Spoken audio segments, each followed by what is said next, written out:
Hi guys. Tonight we take a slow walk back into a world where the air is sharp, the walls are stone, and the job of keeping watch in the dark might just cost you your fingers if you're careless. You're standing at the base of a medieval castle tower, torchlight flickering above you, wind whistling through gaps in the battlements. The stones under your boots are icy, the kind of cold that seeps straight into the bones. You probably won't survive this night if you don't think ahead.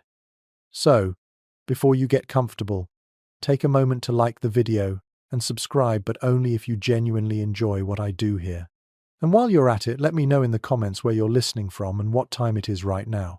Now, dim the lights, let your eyes grow heavy, and imagine yourself trudging up those spiral steps, each one colder than the last, until you reach the guard post high above the courtyard.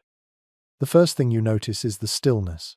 A medieval castle after dark is quieter than you might expect, yet never truly silent. Horses snort in their stalls, dogs growl faintly when the wind shifts, and from the kitchens far below, a lingering smell of charred meat still drifts. The sentry you are replacing rubs his arms briskly, his teeth chattering as he warns you, "Keep moving, or the cold will eat you alive," and that is no exaggeration. In a time before central heating, even the most lavish castle was a drafty shell compared to what you know today. Guards on duty lived with the knowledge that cold nights could be just as lethal as an enemy arrow. So how did they manage to snatch sleep, to keep warm enough that exhaustion didn't overtake them? One mainstream historical fact is that castles were designed with defense, not comfort in mind. Thick stone walls did insulate against heat in summer, but they also trapped icy dampness in winter. Those stones bled chill into every room. Modern engineers measuring temperatures in preserved keeps have found that, even with a roaring fire, the upper chambers rarely rose above what you might consider a brisk spring morning. But here's a quirky tidbit. Guards sometimes tucked hot stones wrapped in cloth into their bedding, a medieval version of your hot water bottle. The trick only lasted an hour or two, but it gave just enough warmth for a soldier to drift off before his body adjusted. The stones were heated in the kitchens or hearths, then carried upstairs carefully to avoid burns. Imagine clutching one under layers of rough wool, the heat fading slowly as your dreams begin. Historians still argue whether night watchmen truly slept inside their posts, or if strict captains demanded that they remain standing, pacing to stay alert. Written orders often forbid dozing, yet numerous accounts describe men found curled in corners, cloaks pulled over their heads. It seems that fatigue always found a way, and when it did, guards developed countless strategies to survive the bitter air. Close your eyes now and picture a narrow guardroom at the top of a tower. Two men huddle on a straw mattress pushed against the wall, boots still on, cloaks wrapped tight. The mattress itself is thin, the straw flattened after weeks of use, but it lifts them just enough off the stone floor to keep from losing all their warmth. Above them, a tiny slit in the wall admits a faint draft, enough to whistle softly like a distant flute. One man pulls his hood low over his face, the other murmurs a prayer against frostbite. Their breaths mingle, forming little clouds that drift and vanish in the half-darkness. The sensation of cold here is not dramatic, not the kind that freezes you instantly. It is relentless, a slow creeping numbness.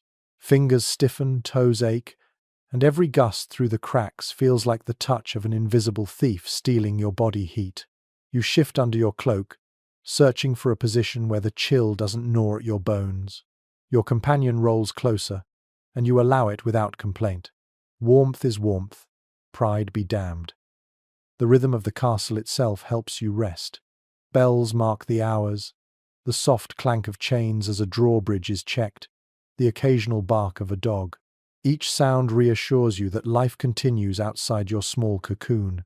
You tuck your hands into your armpits, breathe against the wool of your cloak, and count heartbeats. For a while, you forget the cold.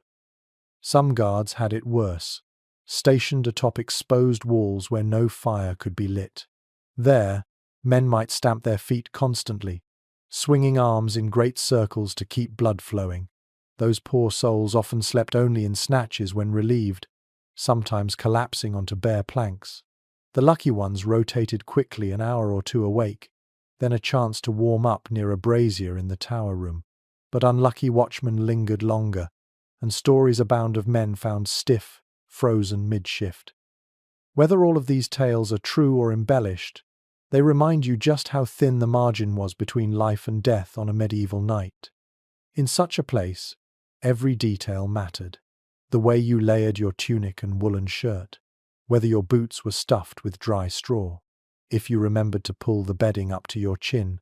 Forget one step, and you might wake with frost on your eyebrows or a deep cough that never quite left your lungs. Even now, archaeologists studying castle remains sometimes find soot traces in the most unexpected corners, hinting that fires were lit where official rules said they shouldn't be. That soot is testimony to desperate men who chose the risk of fire over the certainty of freezing.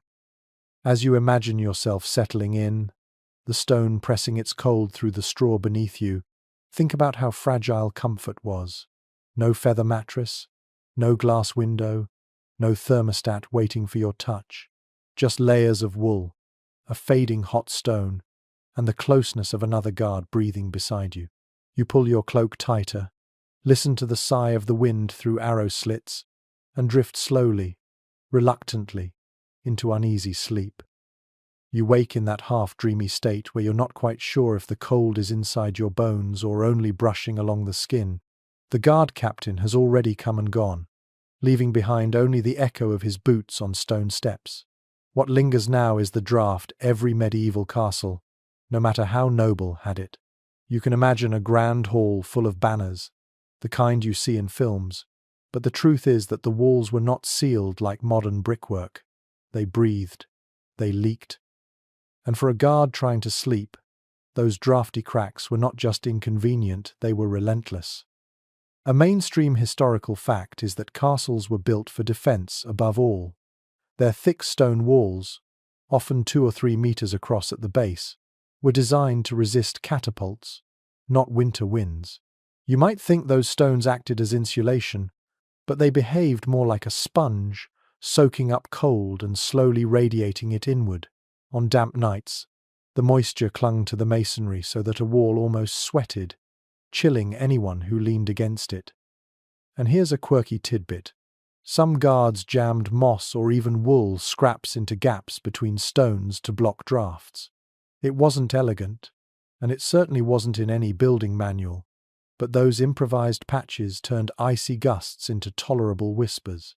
Imagine crouching down with a lump of sheep's wool in your hand, stuffing it into a crack like a squirrel hiding a nut, hoping it might save your toes from another freezing night.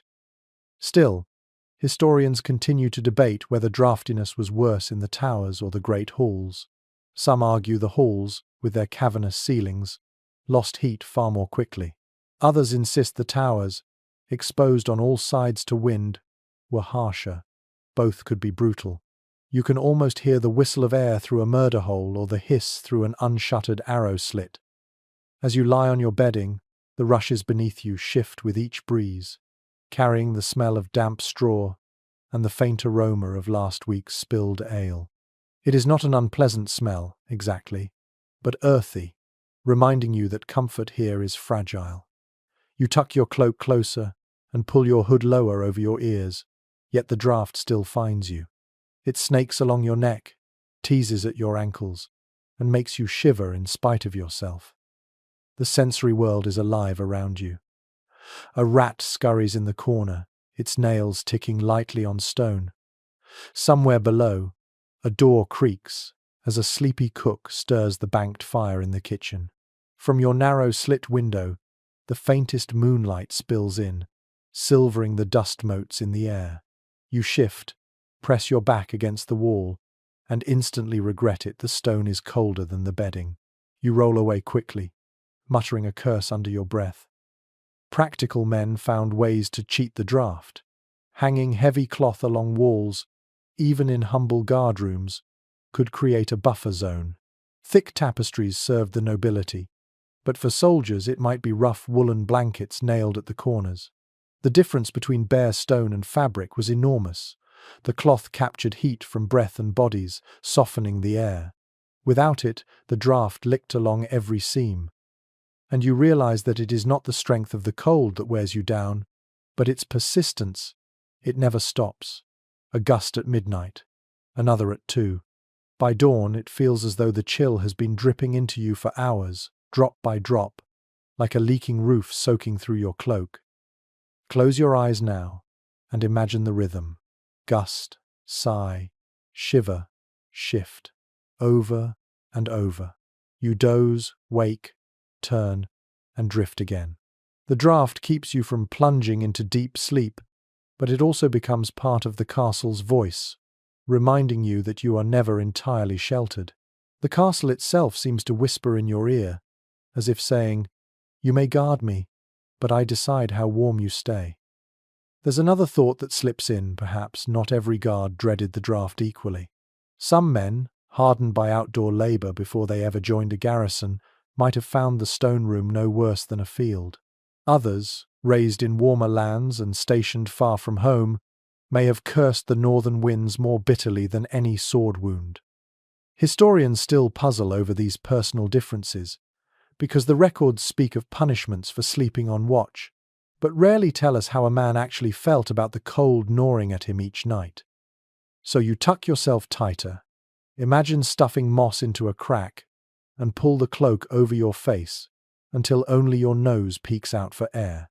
The stone sighs, the draught continues, and your body finally yields to exhaustion. Sleep comes, shallow but steady, carrying you further into the long night where even dreams carry the echo of whistling wind through draughty cracks. You stir awake, rubbing your arms as if the motion alone could summon heat, and reach for the layers that keep you from shivering yourself into misery. In a place without central heating, your best defense is what you wear and how you arrange it. A well-documented reality is that medieval people were masters of layering. A guard might begin with a simple linen shirt, then add a woolen tunic, and on top of that, perhaps another cloak thrown over his shoulders. Each piece on its own was modest, but stacked together they created a patchwork shield against the night. There is something rather unexpected in the way clothing doubled as bedding. Soldiers often slept without removing much of their outerwear at all. Boots stayed on, hoods stayed pulled tight, belts loosened only slightly. In fact, some men carried their spare garments not in chests, but draped around them while they slept. Imagine nodding off in your full kit, every layer stiff with sweat and smoke, yet still grateful, because each stitch held in another breath of warmth. And the scholars remain divided about just how effective those layers were. Some argue that coarse medieval wool, thicker and oilier than the refined cloth you might picture, was nearly waterproof and excellent at trapping heat. Others point out that dampness ruined it quickly, leaving guards with sodden, heavy tunics that chilled them even further. Perhaps the truth lies somewhere in between. A man who kept his gear dry slept tolerably, while one caught in a rainstorm suffered all night.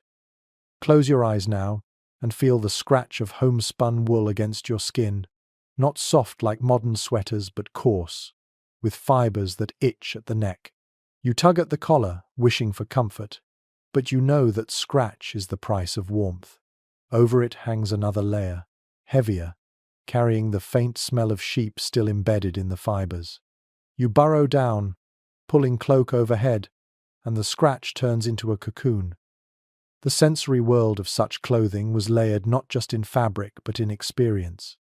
Linen carried the smell of lye from harsh washing. Wool smelled of lanolin and smoke from the last watchfire. Leather straps creaked faintly as you shifted. To a tired guard, these smells and sounds became as familiar as lullabies, small reminders of protection against the cold. It is easy to think of clothing as fashion, but here it is survival. The layers turn your body into its own furnace, each garment trapping air warmed by your breath and blood. You curl tighter, conserving that warmth, and listen to the faint breathing of another man across the chamber doing exactly the same thing. One more detail. Not all guards had equal access to layers. Wealthier soldiers, or those in the retinues of nobles, might be issued lined cloaks trimmed with fur. Poorer men made do with what they owned, sometimes patching rags together to mimic a tunic. Imagine two men sharing a watch, one in a fine, heavy cloak, another in a threadbare shirt, and picture how differently they felt the bite of the night air. Even so, the principle of layering worked for both. Add one piece, trap a little more warmth, remove one, and you invited the night in. So you tuck your hands into your sleeves, pull the hood down to shadow your face, and curl under your layered armor of cloth. The wind whispers outside, but for a moment you are safe, wrapped in the slow, steady warmth that only many layers can build. You stir again, this time pressing your face against something softer than wool, a pelt, heavy and faintly musky. When linen and wool are not enough, animal skins step in as nature's insulation. From fox to bear, from sheep to deer, hides were pulled into guardrooms and draped over bodies like the night's last defense. Chronicles consistently mention that fur cloaks were prized by soldiers who could get them, not only for warmth but also for the status they signaled. A thick wolf pelt thrown across your shoulders did more than keep you alive. It told others that you were not just any watchman, but one with means or luck. There's something rather curious about how far men went to secure such comfort. Accounts survive of guards stripping hides from recently hunted game and throwing them, bloody and stiff, directly onto bedding for insulation. Imagine lying under a half-cured deer skin, the smell pungent and the texture rough, yet knowing it meant you would wake alive. Not elegant, not fragrant, but practical in the most desperate way. Debate lingers among modern historians about whether fur was common among ordinary garrisons or largely reserved for nobles and their household guards. Some argue that pelts were abundant in colder regions, making them available to nearly everyone. Others maintain that common soldiers had little chance of owning fine furs, relying instead on scraps of hide or second-hand pieces patched together. The truth may have varied by region, but the yearning for fur warmth was universal. As you close your eyes, picture yourself burrowing under a sheepskin. The wool side faces inward, scratchy but warm, while the leather side stiffens against the damp. You inhale, catching a faint lanolin tang mixed with smoke from last night's hearth. The weight presses down pleasantly, a reminder that nature itself wraps you like a blanket. The sensory impression is powerful. Your fingers trace the uneven surface of a tanned hide, rough patches alternating with softer tufts. The pelt smells of earth, of animal life, of survival. You think briefly of the creature it once belonged to, then let the thought fade as your own breath fogs in the dark chamber. In some castles, records note that guards even used furs stolen from defeated foes. A pelt taken from an enemy's camp might later serve as bedding in a drafty tower. A trophy, perhaps, but more importantly, a lifesaver on a frigid night. The boundary between luxury and necessity blurred. Fur was both wealth and warmth, dignity and defense. Not every soldier had access to a pelt, of course. The less fortunate curled beneath nothing more than straw and wool, envying the man beside him with a fox fur blanket. Yet the principle remained. Animal skins gave life when stone walls threatened to steal it away. So you pull the pelt tighter around you, letting its weight anchor you, muffling the moans of the wind outside. For a few blessed hours, you sink into a deeper slumber, trusting that the warmth of an animal long gone will carry you through until dawn's pale light creeps over the battlements. You shift again, this time against something crinkly and uneven. It rustles under your weight and releases a smell so earthy you could almost be lying in a barn. That's because you are resting on one of the most common sleeping arrangements for guards in medieval castles: rushes, straw, or hay spread across a wooden frame or, more often, directly on the cold flagstones. Chroniclers consistently describe that garrisons slept on makeshift pallets, stuffed with whatever dry vegetation was available, changed occasionally, and left to flatten under weeks of weary bodies. It's worth pausing on what these rustic beds were actually like. A wooden bedstead was a luxury. Many guards knew only a crude sack stuffed with straw, sometimes called a palliasse. The sack itself might be stitched from rough linen or canvas, and once filled, it was tied shut and laid on the floor. At first, the straw crunched softly, providing spring and a little insulation from the stones beneath. But with each night, it compacted, until eventually you were lying on a lumpy mat that felt more like a pile of sticks. Some men solved this by topping it with fresh rushes every few nights, though in poorer garrisons the same bedding lingered for months, becoming musty, alive with insects, and hardly restful at all. Something rather curious appears in a few records. Guards sometimes mixed dried herbs into their bedding. Lavender, mint, or wormwood was scattered among the straw, partly to mask the musty smell and partly to ward off pests. Imagine crawling into your straw sack, tired to the bone, and being greeted by the faint, calming scent of lavender, a small comfort in a world otherwise defined by cold stone and creaking wood. Whether it worked or not against lice, the fragrance was a kind of psychological blanket, soothing enough to let sleep come. But modern experts disagree about how hygienic these arrangements truly were. Some argue that, since rushes were replaced regularly in castle halls and guard chambers, the bedding remained tolerable. Others maintain that guards rarely had the luxury of frequent replacement, leaving them to sleep amid damp, flea-ridden straw. The scholarly consensus is far from settled, because written sources often ignore the details of lowly soldiers' beds. Archaeology gives us only hints pollen residues found in castle floors, suggesting the kinds of plants brought indoors.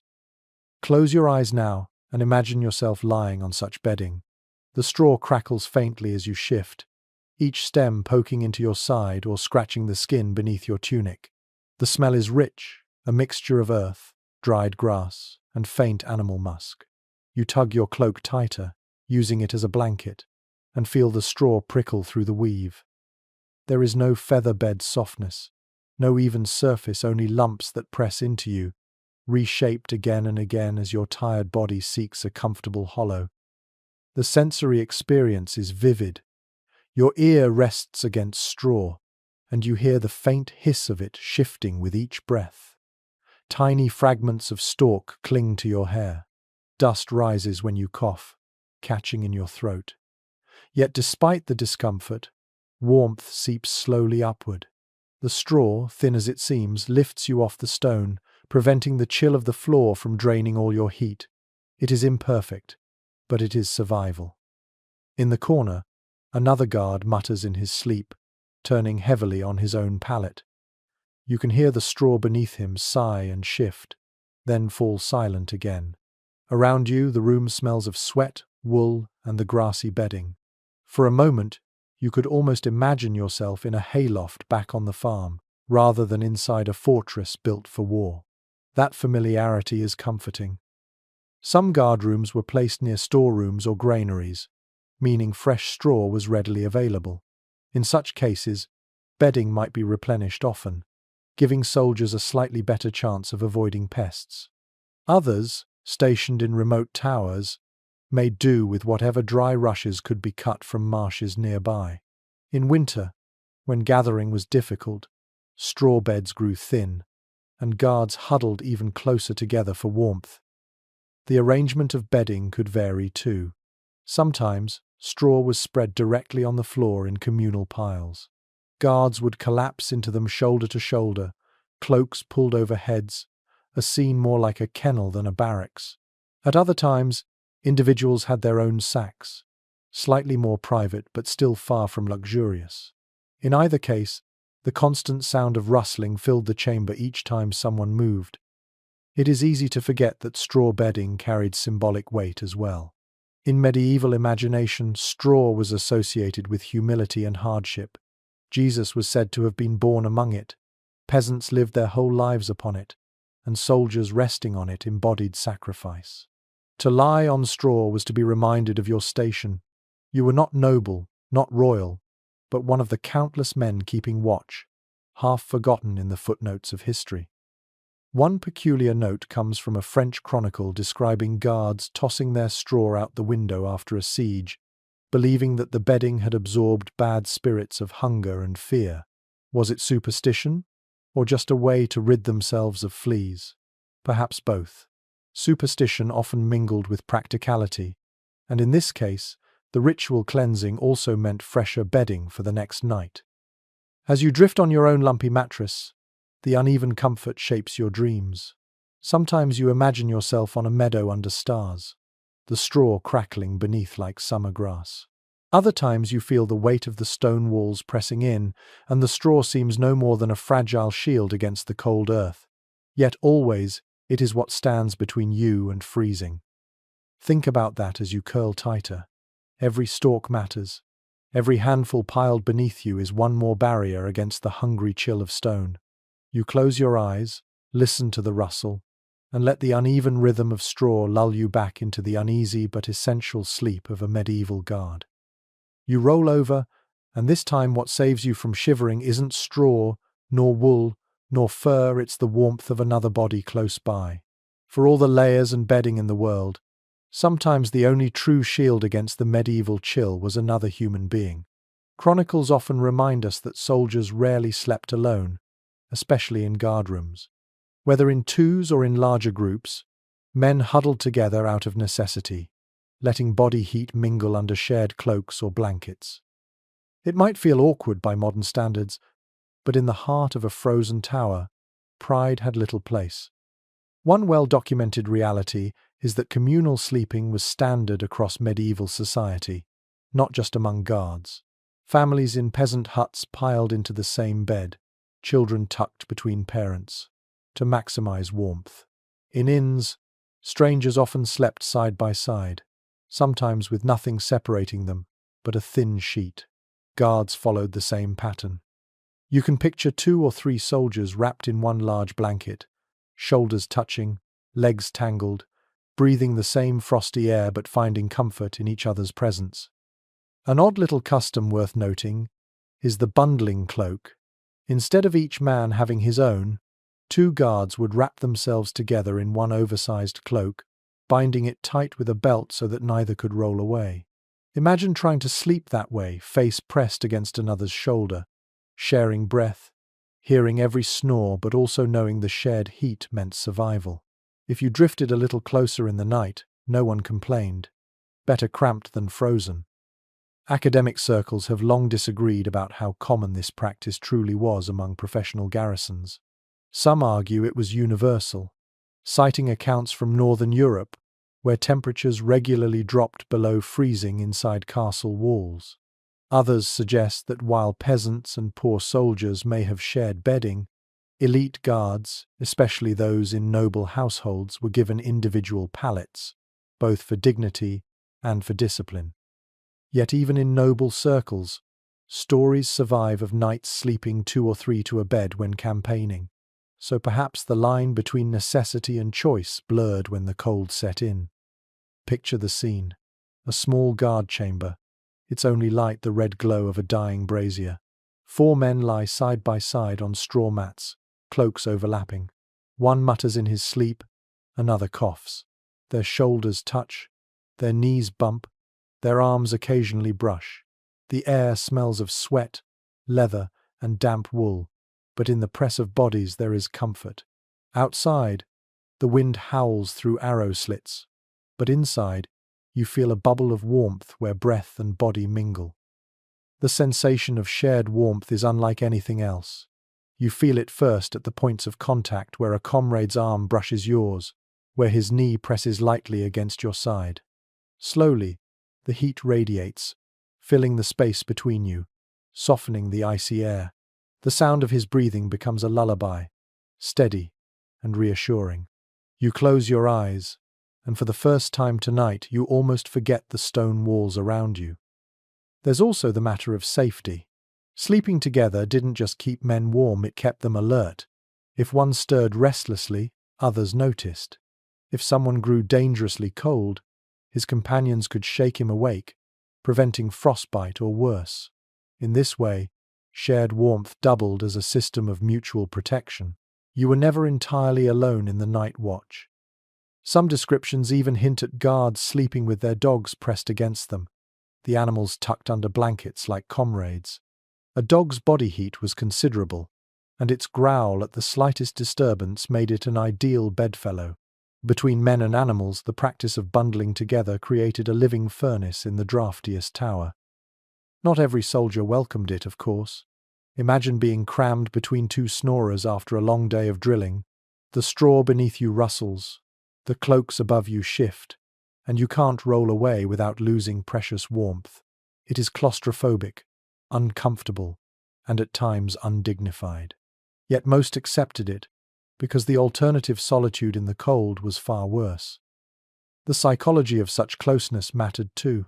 In a time when camaraderie was the backbone of survival, sleeping shoulder to shoulder built trust. You depended on each other not just with swords in daylight, but with shared body heat at night. Bonds were forged in that proximity, in the quiet hours when men breathed the same air and endured the same discomforts. That intimacy, however unromantic, was part of the soldier's life. And so you close your eyes again, letting the weight of another's arm brush against yours, feeling his warmth seeping through cloaks.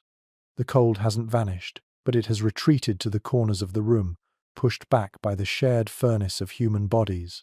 You drift, half listening to the snores and murmurs, knowing that in this small cocoon of comradeship, you will not freeze tonight. For a fleeting moment, you even feel grateful.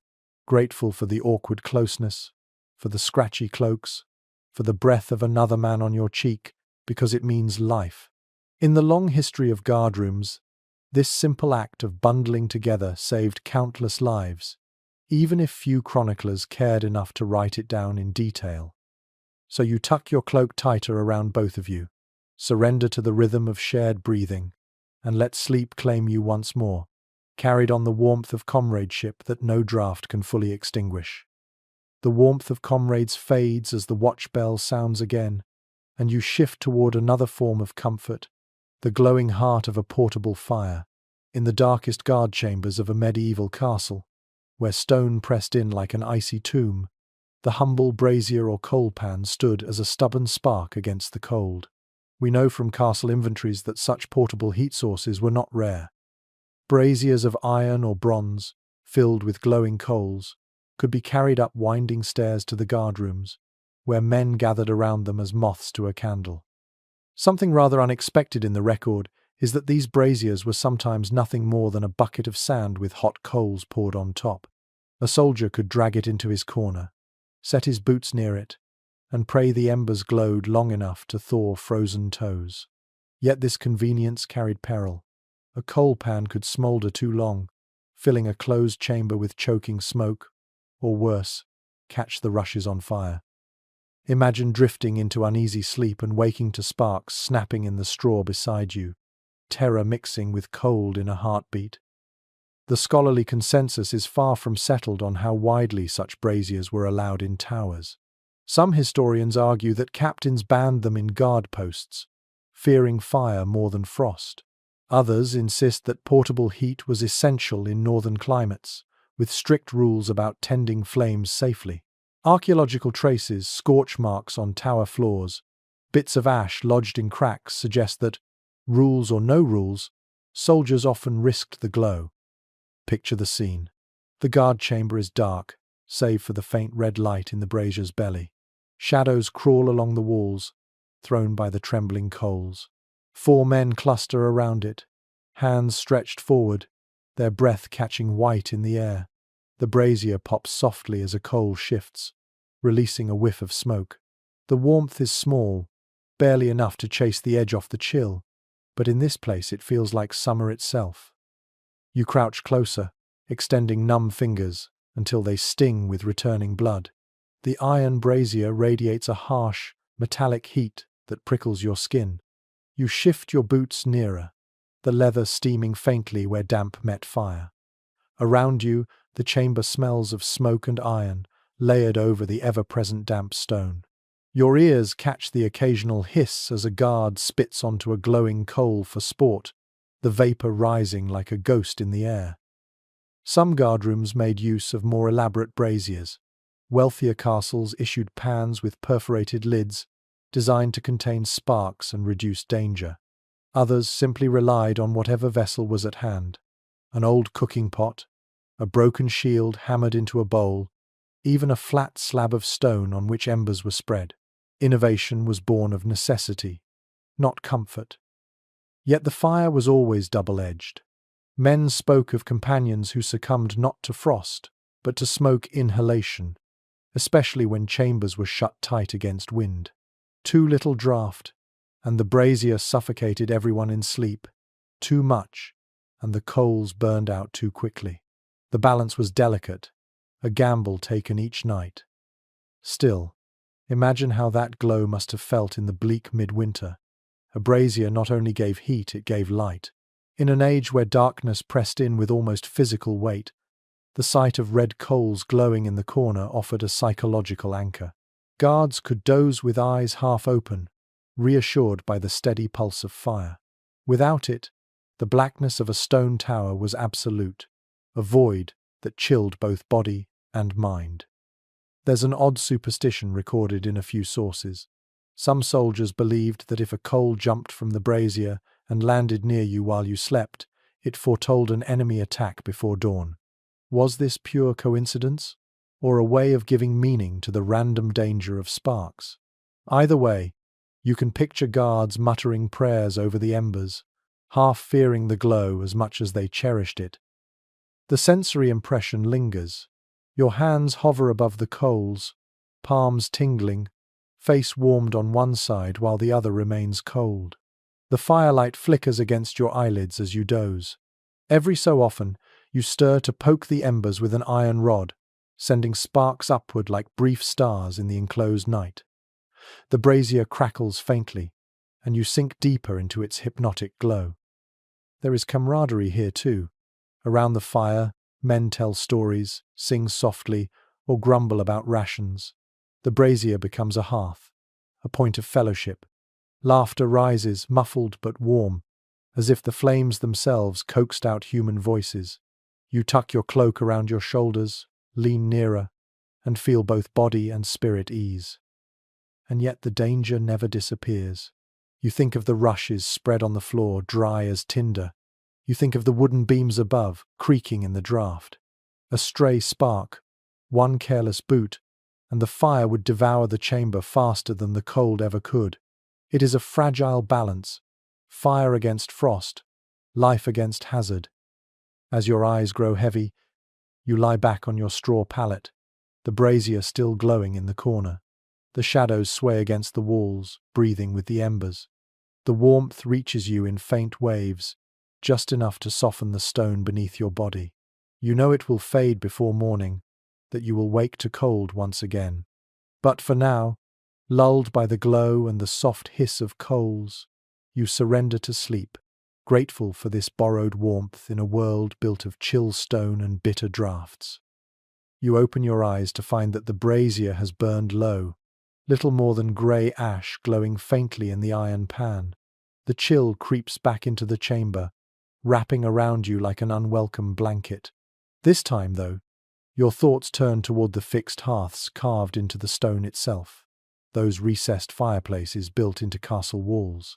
Medieval builders knew the cold was a constant enemy, so they attempted, however imperfectly, to fight it with permanent fire. Surviving records show that great halls almost always had vast hearths, sometimes big enough to roast an ox, while smaller chambers, including some guardrooms, had narrow wall niches where smoke curled up through chimneys. A firmly established fact is that these hearths changed the way men experienced winter inside castles. Instead of gathering around a small, dangerous brazier, guards could bask in the wider heat of a real fireplace, where flames leapt high and cast light across the chamber.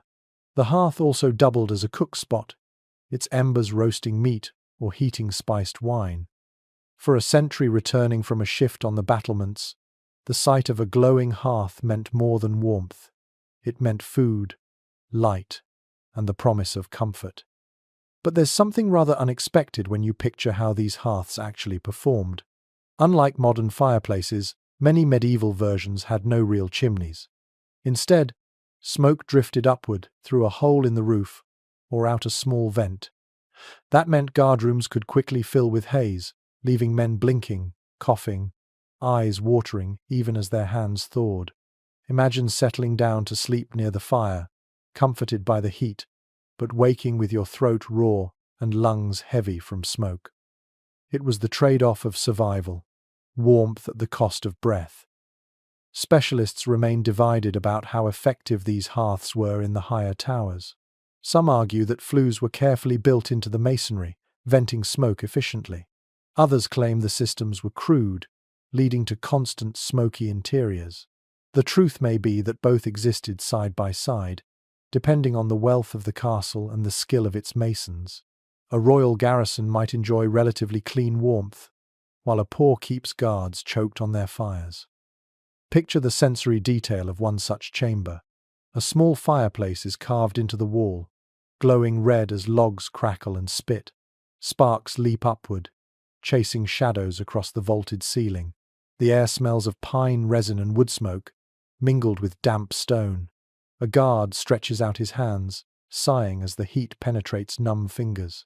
Another sits back, letting the warmth wash over his face, while the rest of his body still tingles with cold. Cloaks hang near the fire to dry, dripping faintly onto the hearthstones, hissing when drops touch the embers. You lie near the hearth yourself, eyes half closed. The fire's glow flickers behind your lids, an orange dance that lulls you. Every snap of the logs becomes a rhythm, steady as a heartbeat. You hear the gentle whoosh as a new draft pulls smoke up the vent, followed by the faint whistle of wind outside. The warmth is uneven, your face hot, your feet still icy, but the contrast itself makes you drowsy. These hearths had their peculiarities. Some were positioned deliberately near arrow slits, so that smoke could find an easier exit. Others were tucked deep into corners, leaving much of the chamber unheated. Guards learned where to sleep. The closer, the warmer, but also the smokier. Too far, and the cold crept back in. It was a nightly negotiation, a dance of proximity to flame. The fireplace was more than practical, though. It was symbolic. Fire represented civilization against chaos, order against the dark. In a castle tower, the hearth reminded guards that they were not merely freezing animals, but men bound together in service, watching over their lord's domain.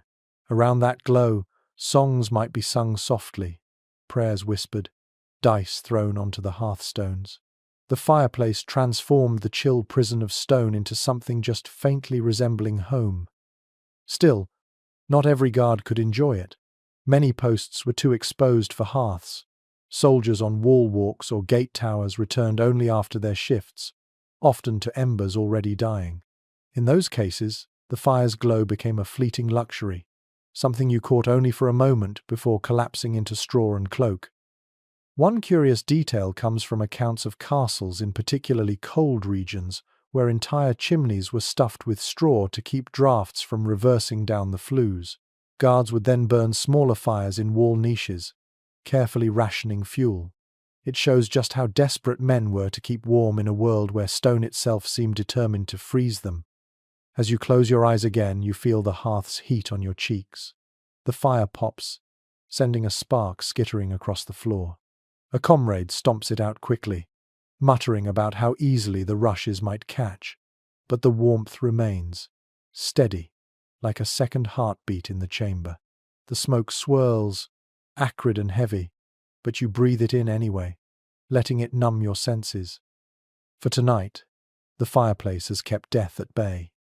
You tuck yourself tighter into your cloak, letting the stone wall press against your back, feeling the fire's glow seep into you. Sleep steals over you slowly, the warmth balancing just enough against the cold.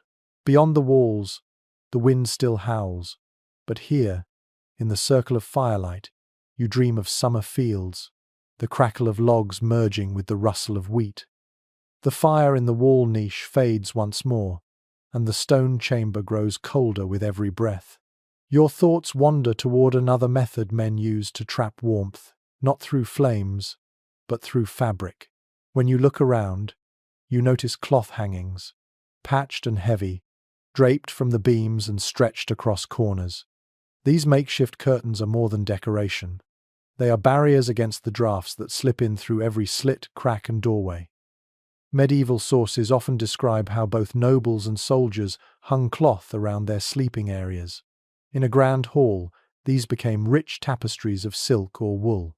In a guardroom, they were more likely to be coarse blankets nailed at the corners.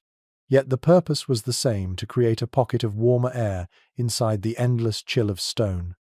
One well-attested practice was the use of bed curtains. Even in humble settings, beds were sometimes enclosed with thick hangings that reached to the floor. These trapped the heat of bodies and breath, creating a microclimate within. Imagine 4 soldiers sharing a corner bedstead, their cloaks pulled tight, the bed curtains closed around them. Outside, frost coats the walls, but inside the little tent, air grows noticeably warmer, though thick with the smell of sweat and wool. The arrangement gave privacy too, but for guards, warmth was its primary gift. There's something rather unusual that records hint at. Men occasionally strung cloaks or spare garments across ropes to mimic curtains when none were provided. A guard could hammer 2 nails into the wall, knot a rope between them, and drape whatever cloth he had. It wasn't elegant, but it broke the draft.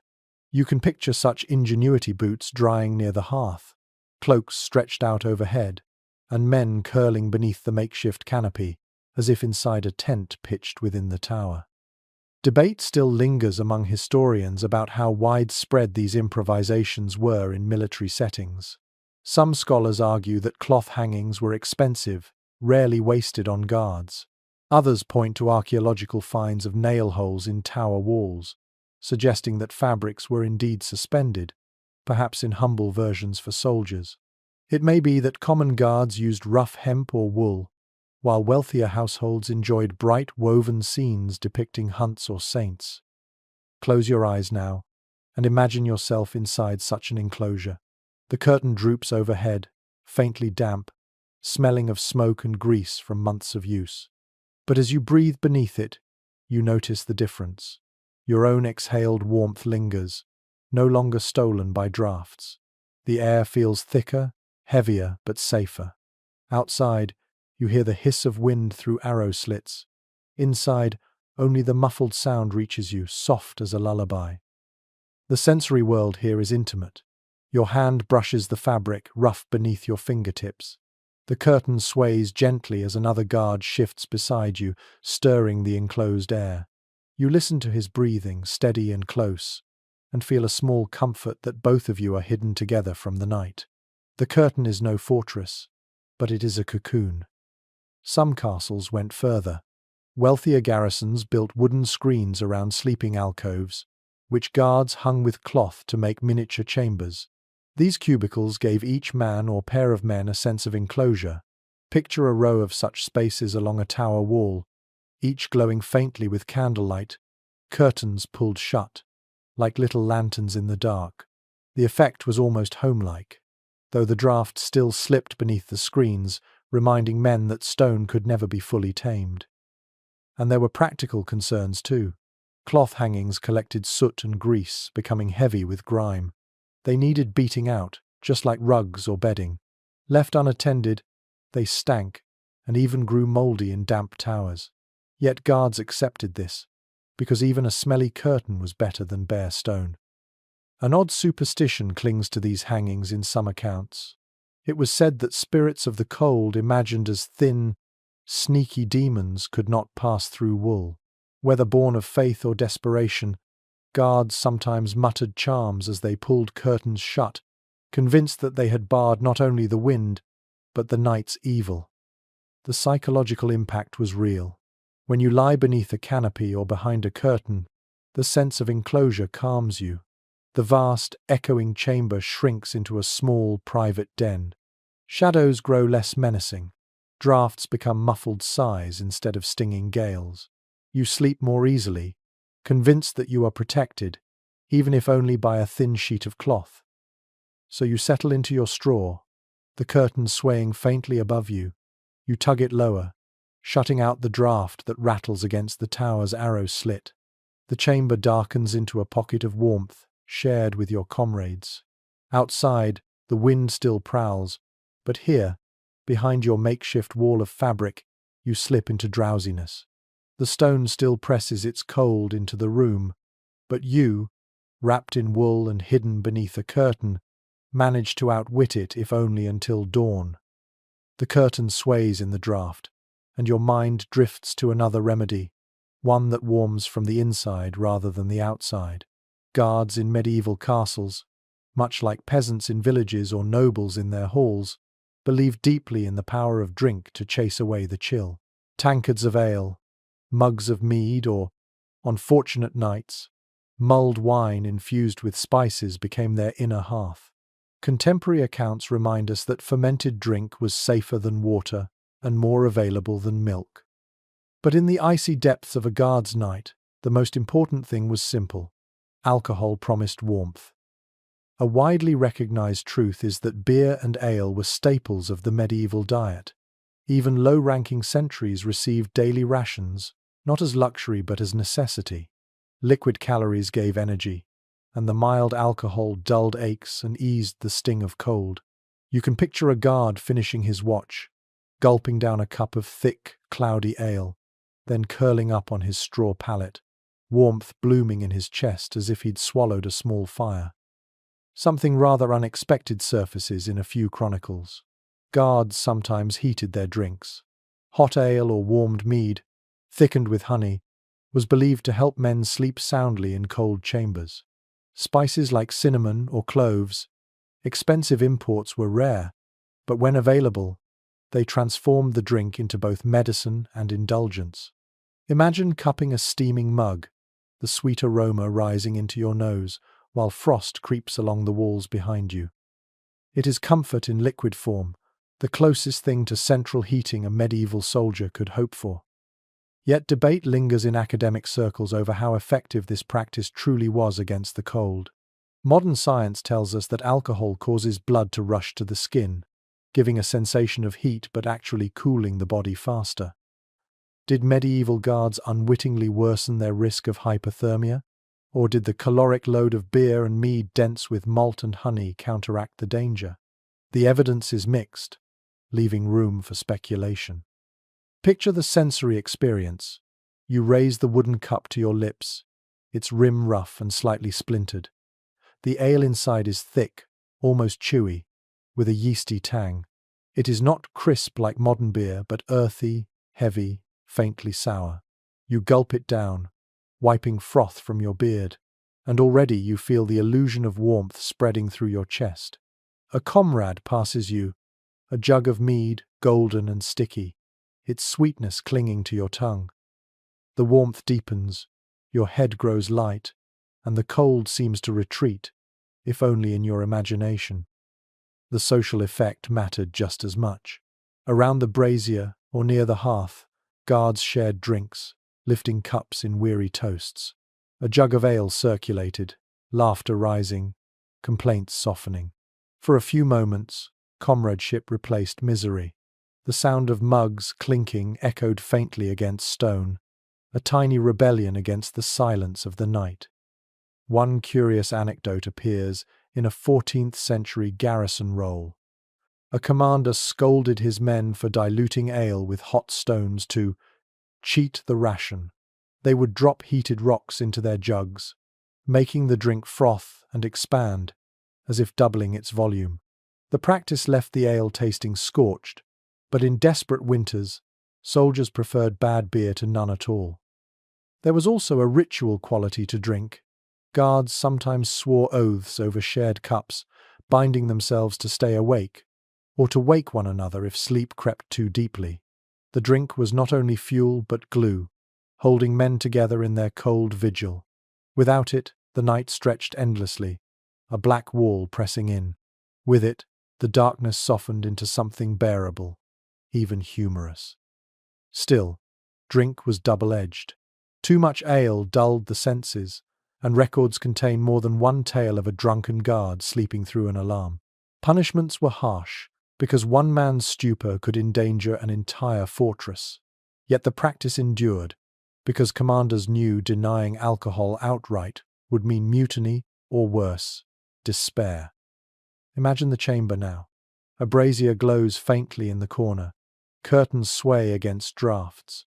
Straw crackles beneath you, but in your hands rests a wooden mug half full of warm mead. The sweetness lingers on your tongue. Your cheeks glow with false heat, and for the first time tonight, you smile. The fire may fade, the curtain may flutter, but inside your chest a small warmth remains. As your eyelids droop, you set the mug aside and curl deeper into your cloak. Your breath tastes faintly of honey.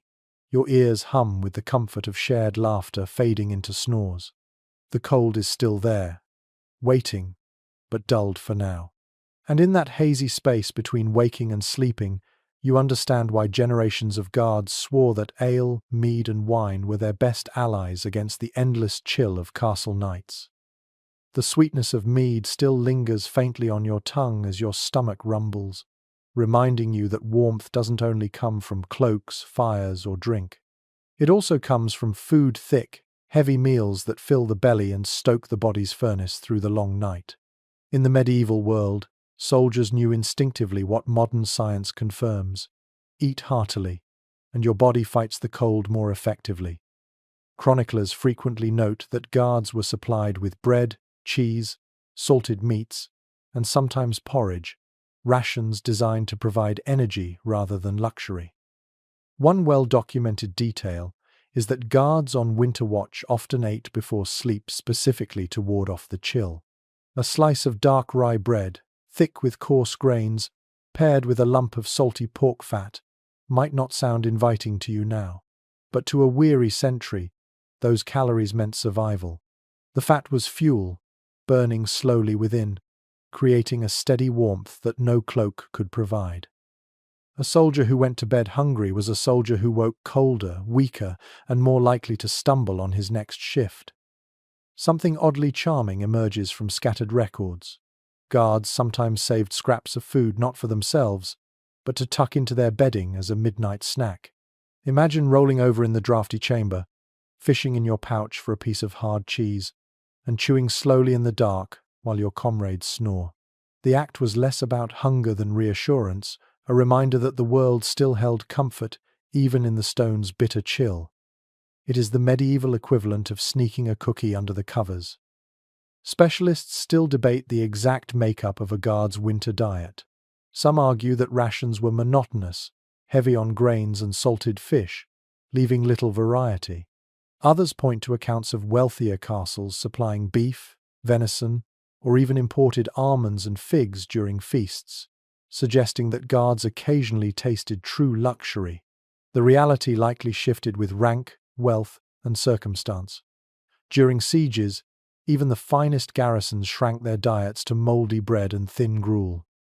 But in better times, fatty meals before sleep were standard practice. Picture the sensory details of one such night. A kettle hangs over the hearth, bubbling with barley porridge stirred with a wooden spoon. The air smells of grain, earthy and warm, laced with the sharper tang of onions thrown in for flavor.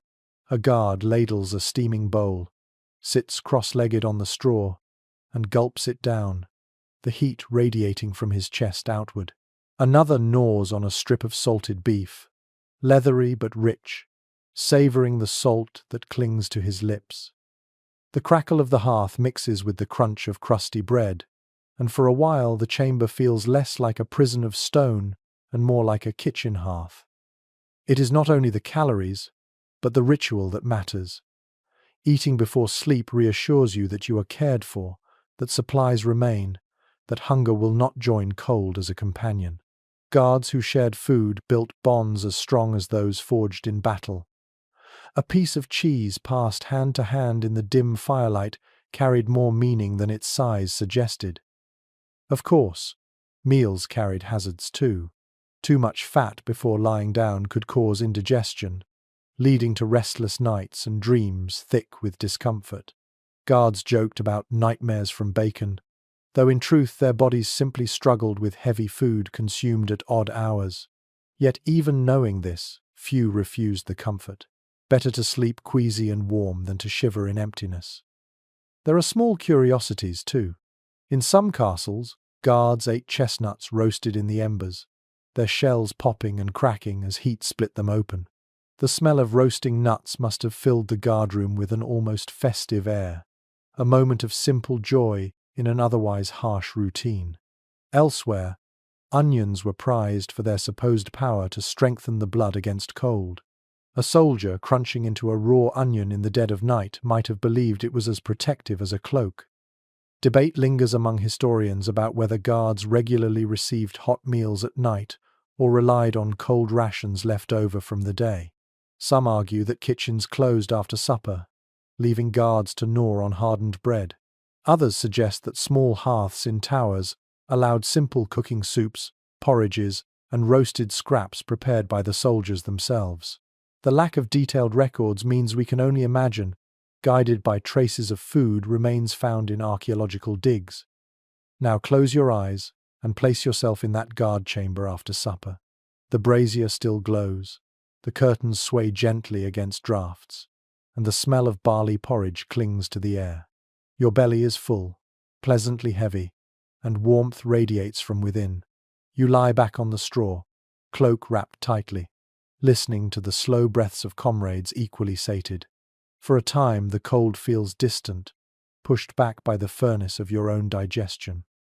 The sensory impression lingers as you drift towards sleep. The taste of salt still tingles on your lips, the smell of onion hovers in your beard, and the faint crackle of wood from the hearth punctuates the silence. You shift, content, pulling your cloak tighter and tucking your feet close. Your body is heavy with food, your mind soft with fatigue. The stone may still press its cold into the chamber, but your belly answers with fire. You think of the rhythm of such nights, eat, laugh, lie down, and trust that the warmth will last until dawn. Perhaps you dream of feasts in noble halls with platters of meat and spiced wine. Perhaps you only dream of another bowl of porridge. Either way, the memory of warmth follows you into slumber, proving that sometimes the simplest defense against the coldest stone is nothing more than a full stomach and a quiet moment shared among tired men. Your belly full and heavy, you drift into a haze, but the toll of the watch bell cuts through your drowsiness like a blade. The night is divided not into one long stretch of rest, but into rotations, short, punctuated intervals of wakefulness and uneasy sleep. This system of shifts, so central to guard life, shaped how men endured the cold.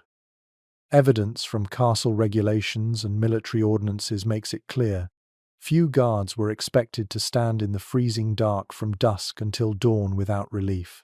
Instead, watch duty was broken into segments, each man taking his turn while others sought warmth and rest. One firmly established detail from garrison rolls is that castles often divided the night into 3 or 4 watches.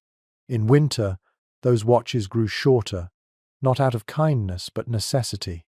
A soldier forced to stand still in the cold for more than 2 hours risked stiff joints, numb fingers, and dulled senses. A sentry who froze became a liability, no better than a sleeping man. So, the rotation itself was a weapon against the cold, an acknowledgement that human endurance had limits even within fortress walls. And there's an unexpected curiosity. Some castles used bells or horns to signal the changing of the watch, not only to wake the next group, but also to reassure the entire garrison that order was kept. Imagine lying half asleep in your straw bed, hearing the faint bray of a horn from the battlements, and knowing another man has taken your place. That sound is comfort itself, a promise that for the next stretch of hours you may close your eyes without guilt. Debate lingers among historians about how strictly these rotations were enforced. Some argue that discipline was tight, with captains inspecting posts to catch sleepers. Others suggest that, especially in smaller castles, watch changes were looser, dictated more by common sense and mutual agreement among soldiers. The truth probably varied. In times of siege or heightened threat, watches grew stricter. In quieter periods, men negotiated their own rhythms of wakefulness and rest.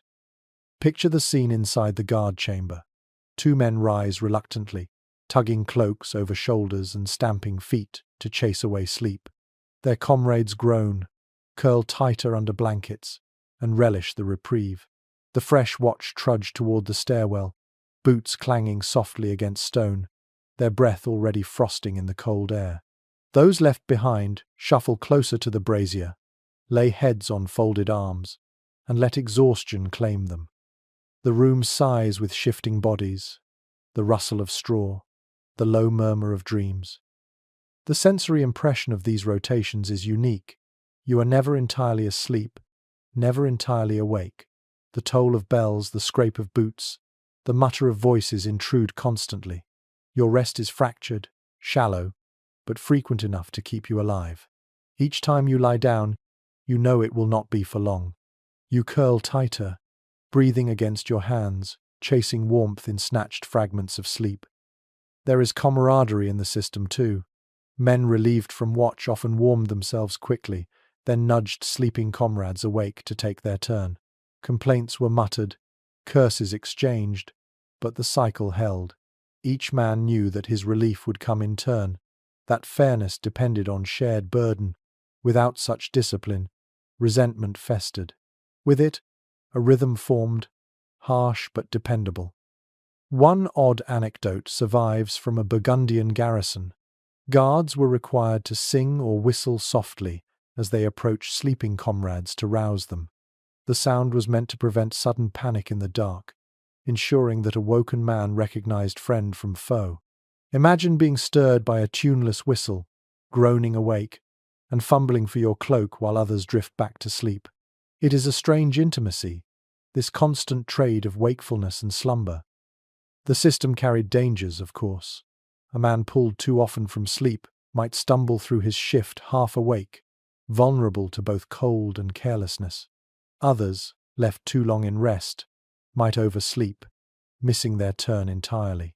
Punishments ranged from fines to lashings, but the deeper punishment was the anger of one's comrades, forced to endure longer in the cold because of another's laziness. Now close your eyes and imagine yourself within that rhythm. You lie on your straw pallet, cloak pulled to your chin. The bell tolls softly, echoing through stone corridors. Somewhere above, a horn sounds. Two men rise, and you hear their boots fade into the stairwell. You shift in your bedding, sigh in relief, and let yourself sink deeper into warmth. But even in sleep, your mind braces for the next toll, the next nudge, the next moment when your turn will come. This rhythm defines your night. It is not comfort, not true rest, but a compromise between vigilance and survival. You sleep in fragments, dream in fragments, live in fragments, and yet, those fragments add up to enough. Enough to keep you alive, enough to keep the castle safe, enough to carry you through another frozen night on the wall. The horn fades into silence, and your mind begins to wander toward the architecture of the castle itself, toward the odd, hidden places where guards sometimes sought extra warmth. One of the cleverest, though rarely admitted aloud, was to sleep above the stables. Horses, oxen, and even pigs generated heat in staggering amounts, and their body warmth rose through the floors, seeping into chambers perched above. Records from household accounts and castle surveys confirm that garrison rooms were sometimes deliberately positioned above or beside animal stalls, not only for convenience, but also for the subtle benefit of that living heat. A well-attested fact is that medieval builders understood the usefulness of animal warmth. In monasteries too, novices sometimes slept in chambers over byres, where the animals below gave off a steady fug of heat through cracks in the floorboards. Guards were no different. A sentry who trudged down from a freezing wall walk into a chamber above a stable, felt, by comparison, as though he had stepped into a bathhouse. It was still cold, yes, but no longer deathly so. The warmth of beasts kept frost from settling on bedding, and their sounds provided a strange sort of lullaby. Something rather peculiar emerges when you imagine it. The mingling of scents. Warm air rising from the stable carried with it the smell of hay, dung, and animal musk. To you now, it may sound unpleasant, but to a weary guard, it was reassurance. That smell meant warmth, meant life pulsing just beneath the floorboards. You could drift to sleep with the muffled snorts of horses below, hooves shifting softly in straw, the rhythmic crunch of hay being chewed in the dark. It was less a chamber and more a living ecosystem, where man and beast shared breath and heat. Scholars continue to disagree about how common this arrangement was. Some argue it was deliberate design, noting that many castle keeps had stables on their lower levels with guardrooms directly above. Others caution that not every fortress allowed such proximity, especially in wealthier or more formal settings where odours were frowned upon. The truth may rest somewhere in the middle. Poorer castles leaned on animal heat as necessity, while wealthier lords could afford separate quarters for men and beasts. Imagine the sensory scene. You lie on your straw mattress, but beneath the boards you hear horses shifting, the soft rustle of their tails swatting flies even in the cold, the occasional snort breaking the silence. The air in your chamber is warmer than in the tower above, carrying the faint sweetness of hay mixed with acrid manure. Your nose wrinkles at first, but then relaxes. The smell is part of the rhythm of life here. Your body loosens in the warmer air, your breath no longer steaming quite so fiercely in the dark. There was an odd superstition tied to this closeness. Some guards believed that sleeping above animals granted protection against nightmares, the beasts absorbing evil spirits through their bodies. Others thought the opposite, that animal spirits might creep upward, riding the warmth into human dreams. Whether you laughed or shuddered, the belief coloured how men spoke of their quarters. A snort in the night might be taken as a warning from some invisible realm. But beyond superstition, the practical warmth was undeniable. Guards sometimes spread their bedding directly on stable lofts, where hay piles served as insulation. These haylofts smelled strongly of grass, and the warmth below kept frost from forming. Sleeping there blurred the line between soldier and farmhand, yet survival blurred many lines in medieval life. The social side mattered too. Sleeping above animals often meant closer proximity among guards, as these were small chambers crowded with men. Bodies pressed shoulder to shoulder, listening to the animals beneath, formed a strange community, men and beasts together resisting the cold. Laughter sometimes echoed in these rooms, jokes about sharing fleas with the horses, about being half a stable boy. But the laughter hid gratitude. Better the company of horses than the company of frost. Now picture yourself in such a chamber. You curl under your cloak, the warmth rising gently from beneath. The straw beneath you feels softer, less brittle, warmed by the fug of animals. Your ears catch the rhythmic breathing of horses, steady and soothing.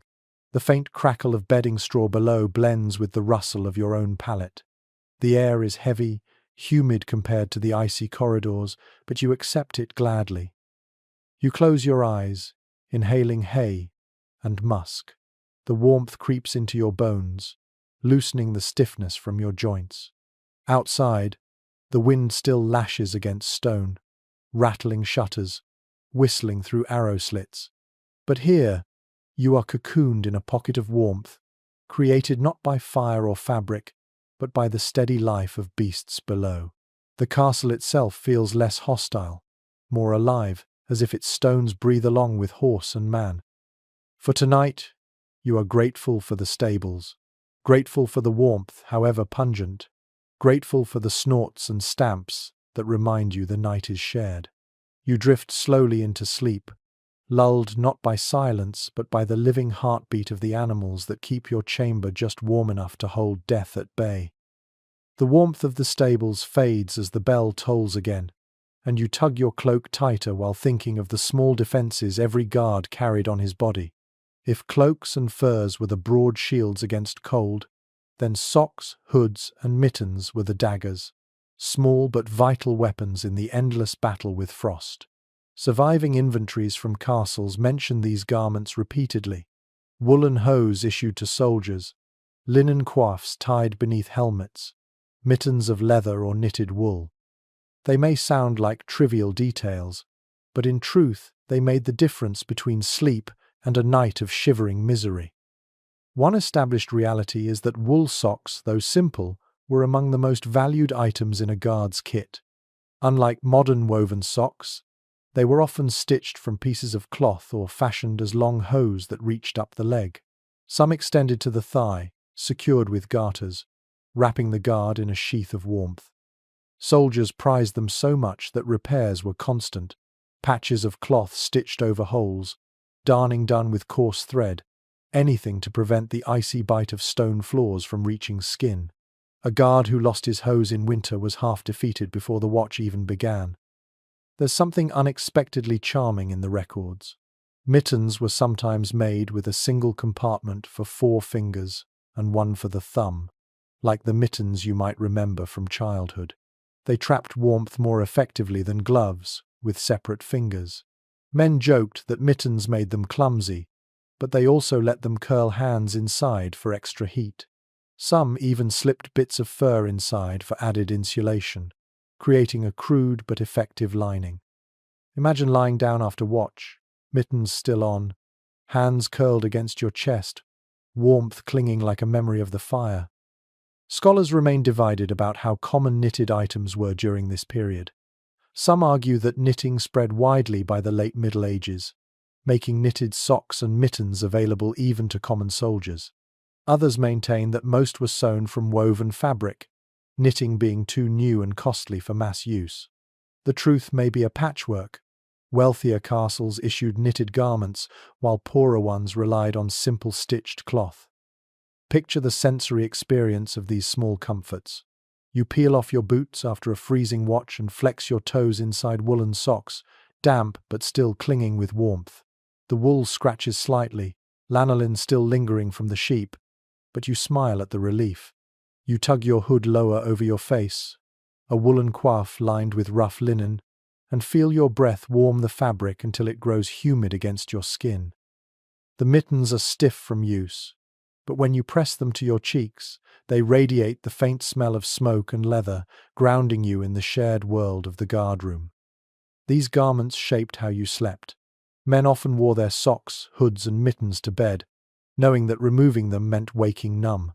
A hood pulled over the face acted as a mask, holding in breath. Mittens tucked under arms kept fingers from stiffening. Even socks, damp from patrol, were preferable to bare feet on straw. The layering was imperfect but essential. One curious tidbit from German sources describes guards stuffing their socks with rabbit fur or dry moss for added warmth. It was an improvised insulation, softer than plain wool and surprisingly effective. Another account mentions soldiers wrapping cloth around their heads until they resembled mummies, muttering jokes about looking like corpses before sleep. Humor helped, even when the cold pressed hardest. The small garments carried symbolic weight, too. A hood was not merely cloth, it was identity.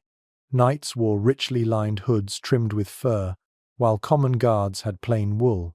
The difference marked rank, but in the dark of the guardroom, everyone tugged hoods low against the draft, leveling them in their shared battle with cold.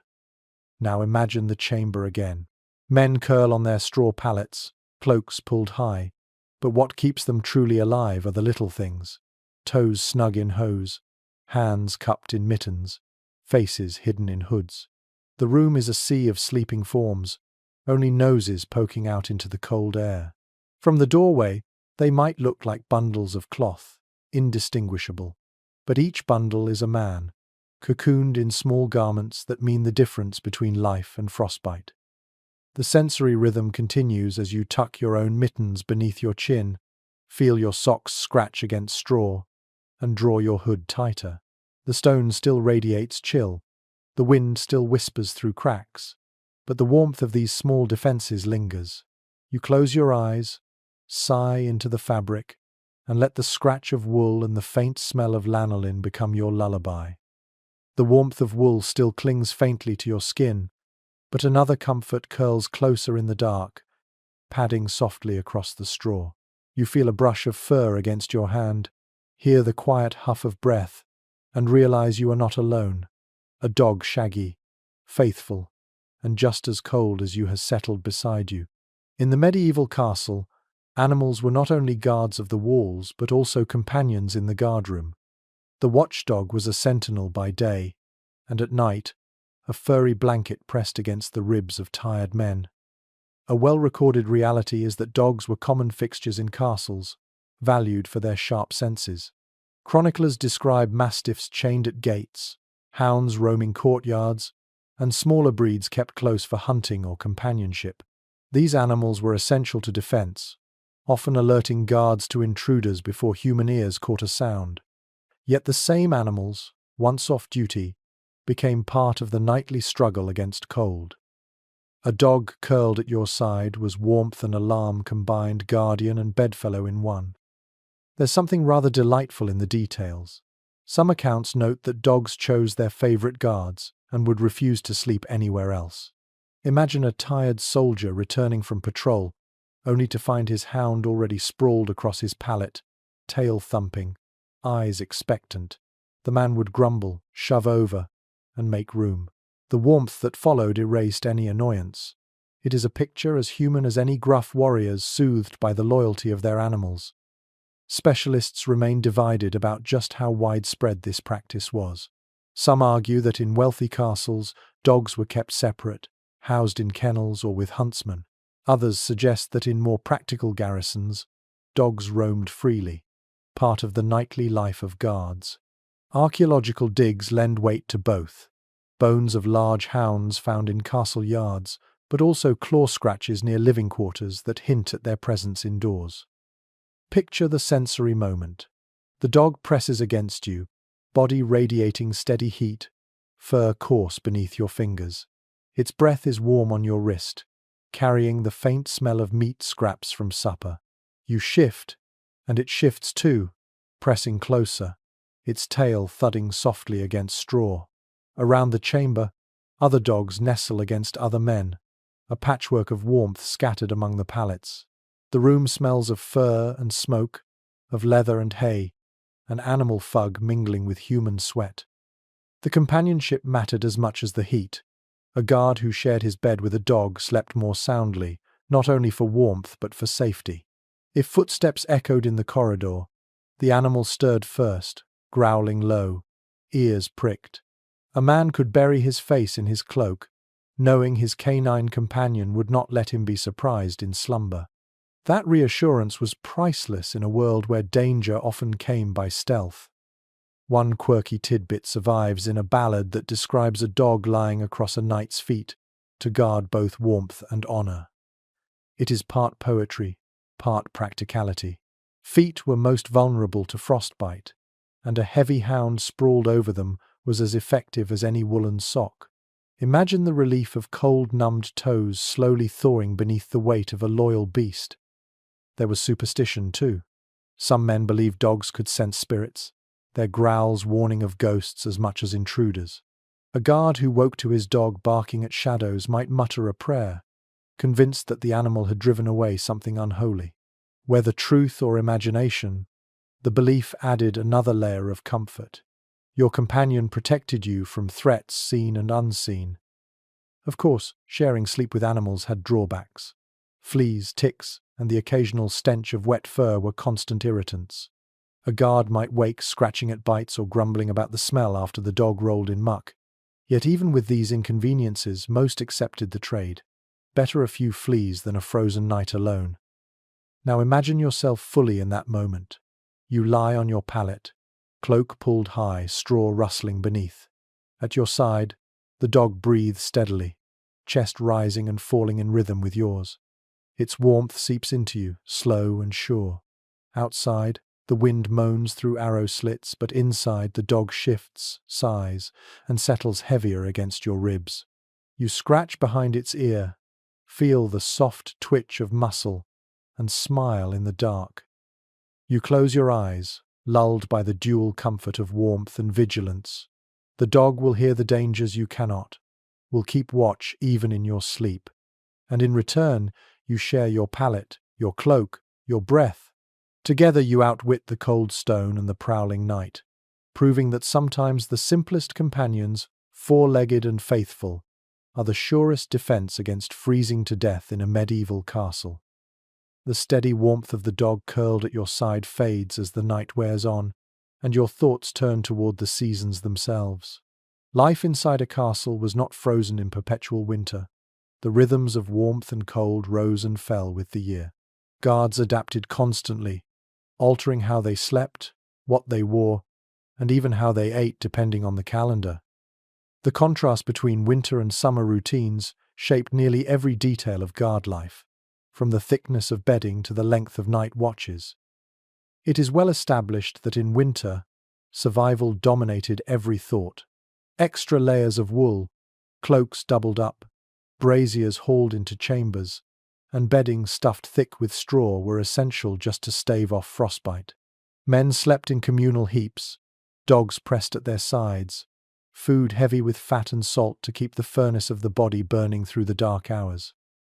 The nights were longer too, stretching like black oceans, demanding more rotations of watch and more discipline to keep men awake and moving. But when summer came, the pattern shifted completely. Guards shed layers, sleeping sometimes in nothing but a tunic or shirt, cloaks cast aside in heaps. Braziers were unnecessary, hearths burned low, and curtains were drawn not to block cold drafts, but to mute the buzzing of flies. Imagine lying in the same guardroom where frost once formed on walls, now restless from stifling heat trapped in stone. You kick at your straw bedding, too warm even for comfort, and long for the sharp bite of winter air. An unexpected detail emerges from records. In summer, guards often dragged their bedding outside onto battlements or into courtyards, choosing cool night breezes over stuffy chambers. Picture rows of soldiers stretched along a parapet, cloaks spread beneath them, stars overhead. The stone beneath was still hard, but the open air gave relief. Of course, it carried risks, rain, dew, or the surprise of an enemy arrow, but many preferred it to suffocating indoors. Scholars remain divided about whether summer or winter was harder for guards. Some argue that winter's bitter cold was the greater danger, draining strength and threatening life. Others point to summer fatigue, when short nights meant fewer hours of rest, and swarms of insects kept men tossing on their pallets. Both extremes gnawed at health in different ways, and neither season offered true ease. Imagine the sensory difference. In winter, you wake to the crunch of frost underfoot, your breath misting white, your cloak stiff with cold. In summer, you wake sticky with sweat, the straw beneath you damp from humidity, the air heavy with the smell of bodies crammed too close together. You swat at a mosquito whining near your ear and roll away from the heat of another man's shoulder, only to find no comfort. The struggle changes form but never disappears. Rations shifted with the seasons as well. In winter, diets were heavy on salted meats, grains, and whatever could be stored. In summer, fresh vegetables and fruits from castle gardens appeared, lighter meals that did little to ward off nighttime chill but eased digestion in the heat. A bowl of cold peas eaten before sleep felt very different from a steaming pot of porridge shared in January. The rituals of bedding also changed. In winter, straw was piled thick to insulate against stone, furs and cloaks layered overhead. In summer, bedding was thinned deliberately, sometimes replaced entirely with woven mats of reeds or rushes that breathe better in the heat. Guards complained about insects hiding in these mats, but they were cooler than wool. You can imagine yourself stretching out on such a mat, the reeds crackling beneath, the night breeze slipping across your face. There is even a curious tidbit. Some sources mention guards sleeping with wet cloths over their heads in summer, a primitive form of cooling. The cloth evaporated slowly in the night air, providing relief, though at the risk of waking sick with a chill. The same men who cursed freezing drafts in winter prayed for them in summer. Superstition colored the seasons too. Winter nights were thought to harbor more spirits, the long, dark, inviting demons and ghosts. Guards muttered prayers against frost and phantoms alike. In summer, the fear shifted toward disease. Miasmas, the bad air rising from warm marshes, thought to creep into bodies while men slept. Sleeping outdoors on ramparts, though cooling, was whispered to invite fevers.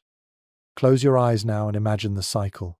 Winter, stone icy, cloaks piled, bodies pressed close, fire crackling faintly. Summer stone warm to the touch, cloaks abandoned, men sprawling in open air, flies buzzing lazily in shafts of moonlight. The seasons roll one into the next, and guards must adapt again and again, never truly comfortable, always chasing survival in a world where weather itself was another adversary. Tonight, though, you feel winter still. Your cloak is tight, the dog pressed against your side, the brazier's glow fading. Yet you know that months from now, the same chamber will be stifling, and you will yearn for cold that now feels merciless. That rhythm, harsh and unrelenting, is the heartbeat of guard life in a medieval castle. The rhythm of the seasons lingers in your thoughts, but now your mind drifts outward beyond the castle walls, toward the lives of peasants huddled in their huts. Comparing their nights with the frozen vigils of guards shows you just how different, and yet how similar, survival could be. The contrast between rural cottages and noble fortresses is striking. One was humble but warm, the other grand but cold. Guards often envied the peasants' smoky little homes, where heat clung to mud walls more faithfully than to thick stone towers. It is a firmly observed truth that medieval peasants slept close to their hearths.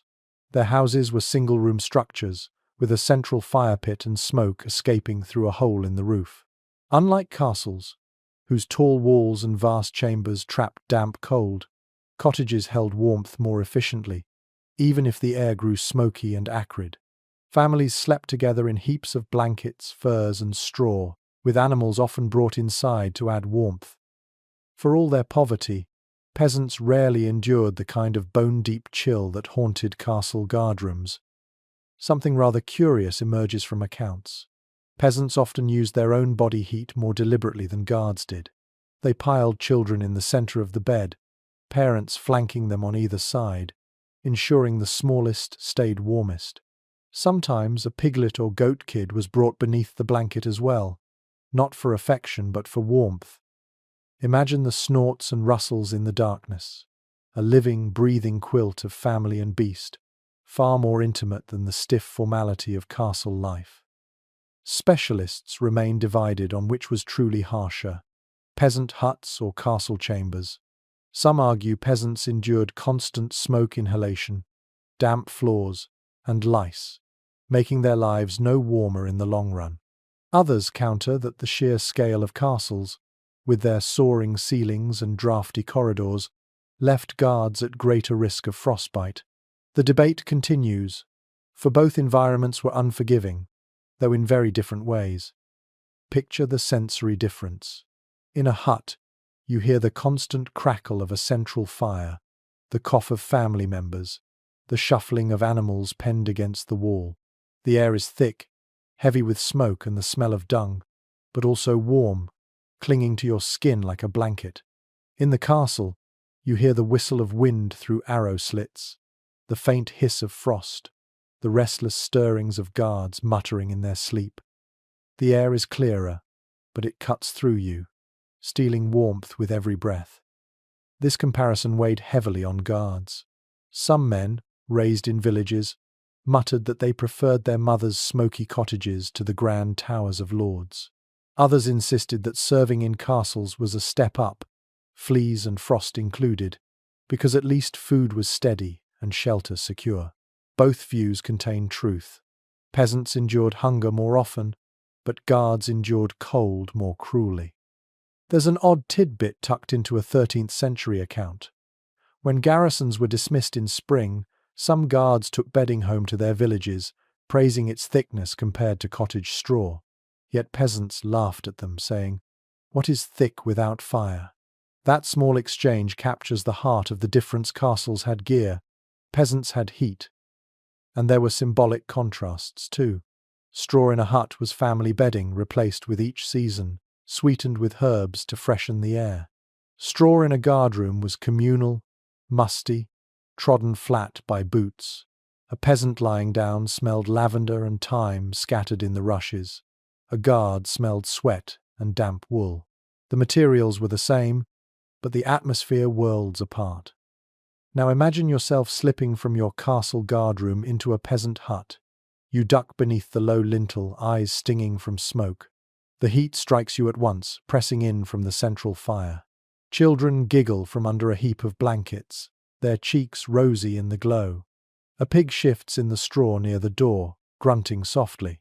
You cough, squint, and think, this is not noble, not grand, but it is warm. Then picture yourself stepping back into the castle. Soaring ceilings, banners fluttering faintly in drafts, stone walls cold to the touch. You shiver, realizing grandeur often came at the price of comfort. This contrast shaped the psychology of guards. Many longed for the simplicity of peasant huts, where warmth was communal and close. Yet others prided themselves on enduring the hardships of the castle, proof of their toughness and loyalty.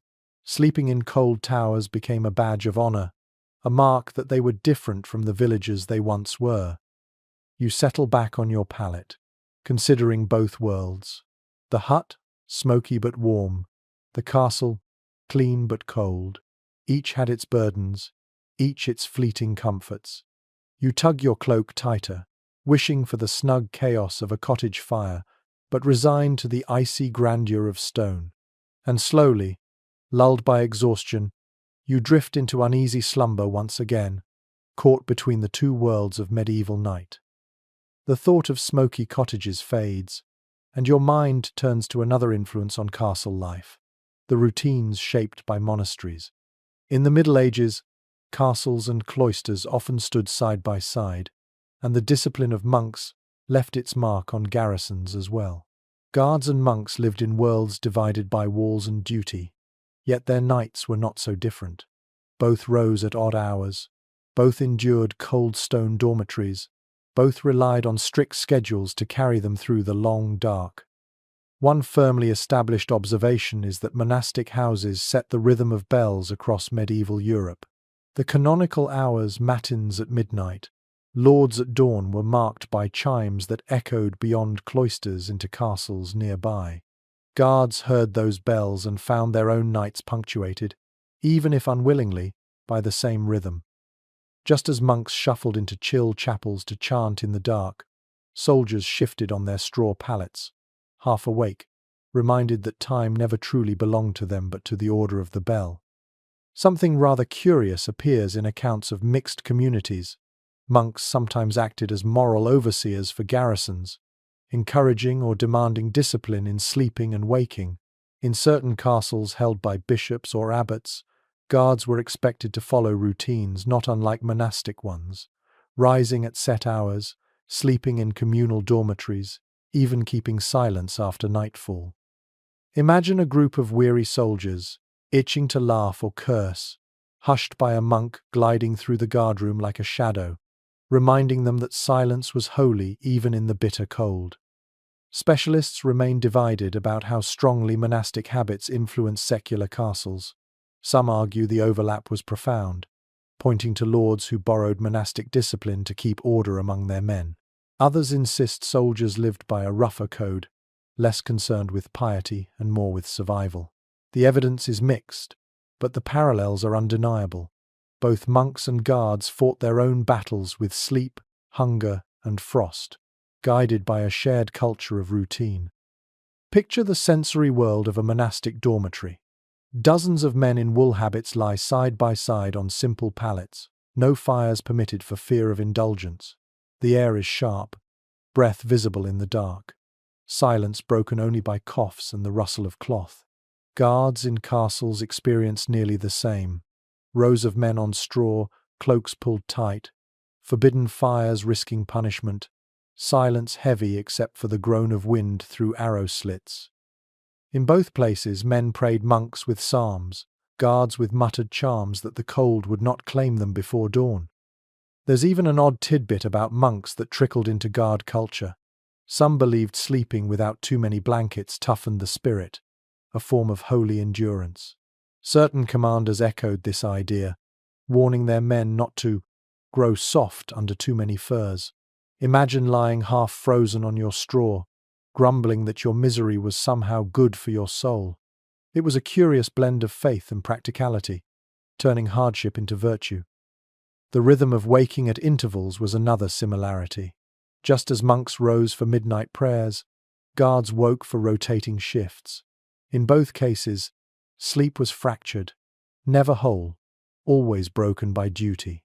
The result was the same: men stumbling through dark halls, eyes heavy, minds dulled, bodies aching from cold. Both soldier and monk knew the strange twilight state of half sleep, half prayer, half watch.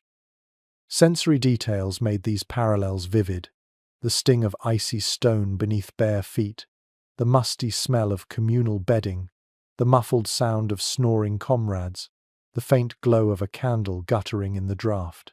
Whether in cloister or castle, these details bound men together in shared endurance. Superstition tied them closer still. Monks warned against demons that prowled in the long night, whispering temptations into drowsy ears. Guards muttered the same warnings, though their demons took the shape of frost or enemy spies. Both feared what might slip past when vigilance faltered. Both trusted that strict routines, however harsh, were bulwarks against disaster.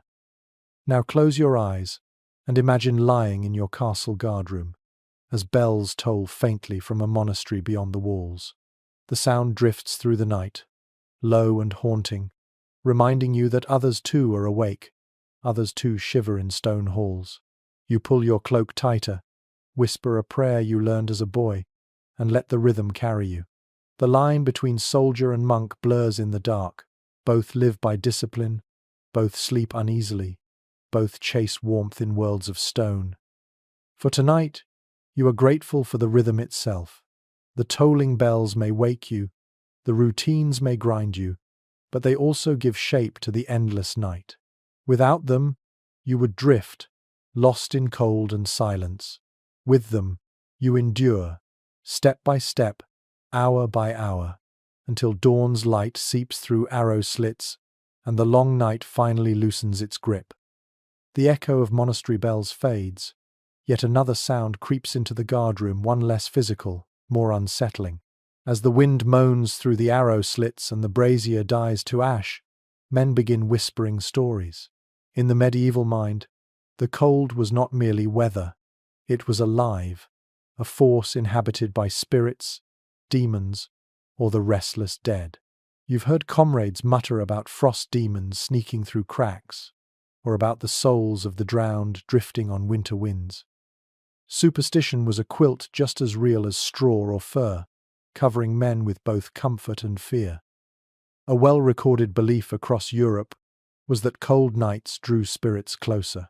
Chronicles describe villagers staying indoors after dusk, muttering charms at windows to keep out the night air. Guards, bound to their posts, had no such refuge. To them, every icy gust could carry more than chill. It could be the breath of something watching. A guard curled under his cloak might whisper a prayer against frost, convinced it was more than weather gnawing at his bones. Something rather odd survives in folklore. Some soldiers swore that if frost formed on your eyelashes while you slept, it meant a ghost had brushed your face. Others said a man who woke with frozen hands had been grasped by the dead. Imagine waking in a stone tower, your fingers stiff, your breath fogging, and your comrade staring at you wide-eyed, muttering that a spirit had touched you in the night.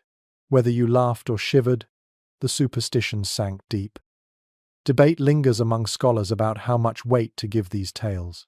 Some argue that men truly feared spirits as part of nightly life, while others believe such stories were half-jokes, ways to lighten the misery of cold by giving it character. Perhaps both were true.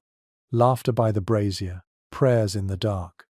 The line between jest and faith blurred easily when frost numbed the senses. Picture the guardroom steeped in such stories. Men huddle close, cloaks drawn tight, telling one another of strange sounds in the corridors, of pale figures glimpsed on the battlements, of dogs growling at shadows no man could see. The brazier sputters, sparks flaring, as though agreeing with every tale. A draught slithers through the arrow slit, and everyone stiffens for a moment, eyes darting. Then someone coughs, mutters a joke, and the spell breaks, yet the unease lingers. The sensory impressions are vivid. You lie under your cloak, ears pricked to every creak of stone, every whistle of wind. The air smells faintly metallic, as if touched by ice. Your heart quickens when the dog at your side growls low, staring into the shadows. You know it is probably nothing, yet your fingers clench in your mittens, and you mutter a charm you barely remember from childhood.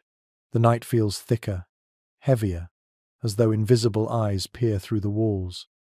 There was a curious ritual in some garrisons. Guards spat into the brazier before sleeping, believing it drove away spirits lurking in the corners. Others crossed their swords over doorways, sure that no ghost could step past iron. A few even carried charms, bits of bone, carved wood, or knotted strings to tuck under pillows. Archaeologists have found small talismans in castle ruins, suggesting that faith in such protections was no idle talk. But superstition was not always fearful. Some believed cold winds carried blessings, that dreams born in frost were truer than others. A man who dreamt vividly on a winter night might rise, convinced he had received a vision. These hopeful twists gave men something to cling to, turning the cruelty of cold into the hand of fate. Close your eyes now, and imagine yourself caught between fear and comfort. The chamber is dim, shadows thick, the fire nearly out. A comrade whispers of ghosts in the battlements. Another laughs but pulls his cloak tighter. The dog at your side shifts uneasily, ears twitching at some sound beyond your hearing. You breathe slowly, convincing yourself it is only the wind, only the cold. Yet you whisper a prayer anyway, because the night feels long, and frost sometimes seems too cruel to be mere weather. As you drift into uneasy sleep, the stories coil in your dreams. Figures walk through stone corridors, their breath colder than the wind, their touch lingering on your skin. You stir, shiver, and clutch the dog closer, half awake, half dreaming. The superstition is alive around you, a blanket woven of fear and hope, reminding you that in a medieval castle, the cold was never just cold, it was something more, something imagined and real at once. The whisper of ghost stories lingers as you tug the cloak tighter, but not every explanation for the dangers of cold came from superstition. Medieval minds also leaned on the wisdom of physicians, healers, and medical texts to explain why some men froze while others survived. The cold was not only spiritual, it was humoral. Doctors of the age spoke in the language of balance, of hot and cold, wet and dry, and they offered remedies that guards sometimes followed faithfully, sometimes ignored with a shrug. One well-documented observation is that medieval medical theory insisted cold air was harmful to the lungs and brain. Texts warned that inhaling night air chilled the humors and invited melancholy or worse. To counteract it, physicians advised wrapping the head tightly at night and covering the chest with wool. Guards, hearing this advice filtered down from clerics or literate officers, often pulled hoods close around faces and slept with cloaks wrapped high. Whether or not they believed the science, the practice was practical. Something rather curious appears in surviving household manuals. Some recommended rubbing fat or oil on the skin before sleep. Goose fat, lard, even fish oil was smeared on feet and hands, believed to seal in warmth. Imagine a guard anointing his toes with grease before pulling on socks, the smell pungent but the effect surprisingly insulating.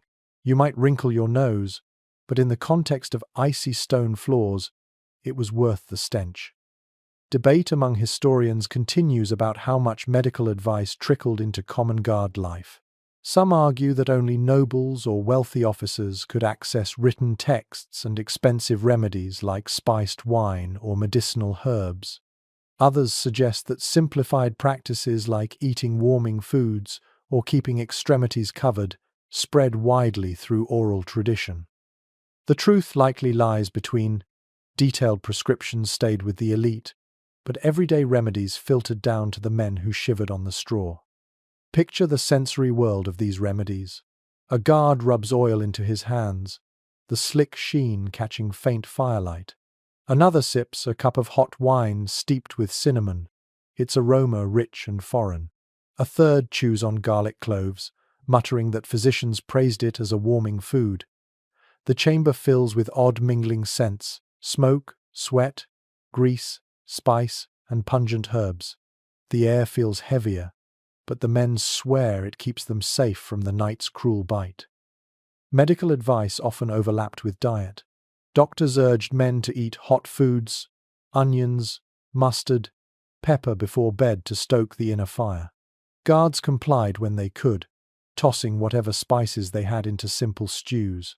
A guard room after such a meal smelled fiercely of onion and pepper, enough to sting the eyes, but the men laughed through watering eyes, convinced they would sleep warmer for it. There was also the matter of posture. Some healers claimed men should not sleep flat on cold floors, but propped slightly upright, to prevent chill of the chest. Guards without beds improvised by leaning against walls, cloaks wrapped tightly, heads tilted onto shoulders. The result was poor rest, but perhaps less stiffness in the morning. Whether it truly helped or not, the belief spread widely enough to shape how men lay in the dark. One odd tidbit comes from a 15th century physician's note. He advised soldiers to keep a live chicken under the bed, its warmth believed to draw cold away from the body. Whether any guard actually followed such advice is uncertain, but you can almost picture it: a puzzled soldier curled on straw, a chicken clucking softly beneath, both enduring the night together. The sensory impressions of medical practice were layered onto nightly routines. Oils on skin made bedding sticky, spices burned in throats and noses. Strong-smelling herbs hung in pouches above pallets, believed to purify air. A guard lying beneath such a charm might breathe the sharp scent of sage or rosemary all night, half comforted, half annoyed, but convinced it offered protection. Even water was treated with suspicion. Physicians warned against drinking cold liquids at night, insisting they weakened the stomach's fire. Instead, guards sipped warmed ale or thin broth. You can imagine a weary man holding a steaming cup, nodding in agreement with wisdom he barely understood but trusted nonetheless. Close your eyes now and picture the chamber layered with these remedies. Guards rubbing grease on feet, others chewing garlic, others tying herbs into little bundles above beds. The smells are overwhelming. The practice is odd, but the intention is the same: to guard against cold that medicine described as an imbalance of humors. In their own way, these rituals gave men a sense of control. As you curl beneath your cloak, you think of all the advice: cover your head, eat onions, rub fat, sip warm drink. You chuckle softly, but you follow it anyway, because in the end, anything that promises warmth is worth trying. And as your eyelids drift closed, you feel the faint heat of oil on your hands, the spice still tingling in your throat, and you surrender to the uneasy sleep that medieval medicine promised would be just a little safer, a little warmer, than without it. The memory of strange remedies clings to you: the smell of garlic, the slick feel of grease on skin. But as you nestle deeper into the straw, another thought rises. Not every guard endured the night equally. Social rank shaped warmth as much as wool or fire. A noble's bodyguard might fall asleep in relative comfort, while a common sentry froze in the same chamber only a few feet away. The cold, like so many things in the Middle Ages, was unevenly distributed. It is firmly established in household accounts that lords often provided better bedding and clothing to their personal retainers. These royal or noble guards sometimes slept on raised wooden frames, mattresses stuffed with down or feathers, and blankets lined with fur. Their cloaks were trimmed with fox or sable, their hose better woven, their boots sturdier. Such luxuries didn't make them immune to cold, but they softened its bite. Meanwhile, ordinary watchmen made do with flattened straw sacks and cloaks already patched and threadbare from long use. Something rather unexpected surfaces in a few chronicles. Nobles occasionally gifted their guards cast-off garments, not from pity but from practicality. A cloak that had grown too shabby for a lord could still save the life of a soldier. Imagine a retainer wrapping himself in a velvet cloak, once bright but now faded, its warmth unchanged despite its frayed hem. The soldier would boast about the garment, not because it was pretty, but because it was warmer than anything he had owned before. Specialists remain divided about how wide this gap truly was. Some historians argue that elite guards enjoyed dramatically better conditions, nearly as fine as their masters, especially in royal courts. Others caution that even noble retainers endured freezing towers and drafty guardrooms, their luxuries only slightly better than those of common soldiers. The truth likely varied. A king's chamber guard in Paris might rest far more comfortably than a local lord's sentry in a remote border castle. Picture the sensory difference. At one end of the chamber, a noble's guard pulls heavy fur over himself, the pelt thick and soft, smelling faintly of musk. He stretches on a raised bed, the mattress yielding beneath him. His cloak is lined, his boots sturdy, his hood snug. Across the same room, a common watchman lies on bare straw, cloak threadbare, socks patched with scraps. His toes curl, aching with cold, while the noble's guard sighs into relative warmth.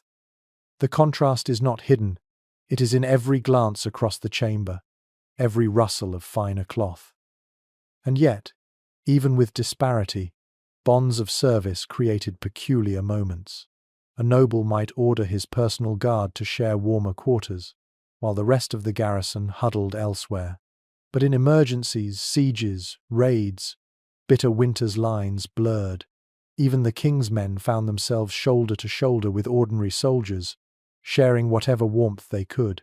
Cold was a great leveler when desperation rose high enough. One curious tidbit comes from a 14th century account in England. A royal guard complained not of freezing but of sweating, his bed so piled with furs that he awoke drenched. His comrades, half frozen nearby, muttered curses. It was a stark reminder that too much comfort could feel almost unnatural in a place of stone and steel. The disparity carried symbolic weight. To sleep warmly was to embody privilege, to display power even in rest. To shiver was to remember your station. Guards internalized this hierarchy. Some accepted it as natural, others grumbled quietly in the dark. But whether cushioned in feathers or curled on straw, all still listened to the same wind howling through the slits. All still feared frost gnawing at extremities. Now close your eyes and imagine yourself as both men. First, the favored guard, wrapped in fur, straw mattress lifted above the chill floor, dreaming easily while the fire glows nearby. Then, the common sentry, pulling a thin cloak tight, straw poking through fabric, dreams fractured by teeth chattering. Both lie in the same room, yet their nights are worlds apart. Still, the dawn that comes will treat them alike. The horn will sound, the watch will change, the cold will press again. Privilege softens the night, but never banishes it entirely. In a medieval castle, even the best-placed guard still woke with breath steaming in the air, reminded that stone cared nothing for rank.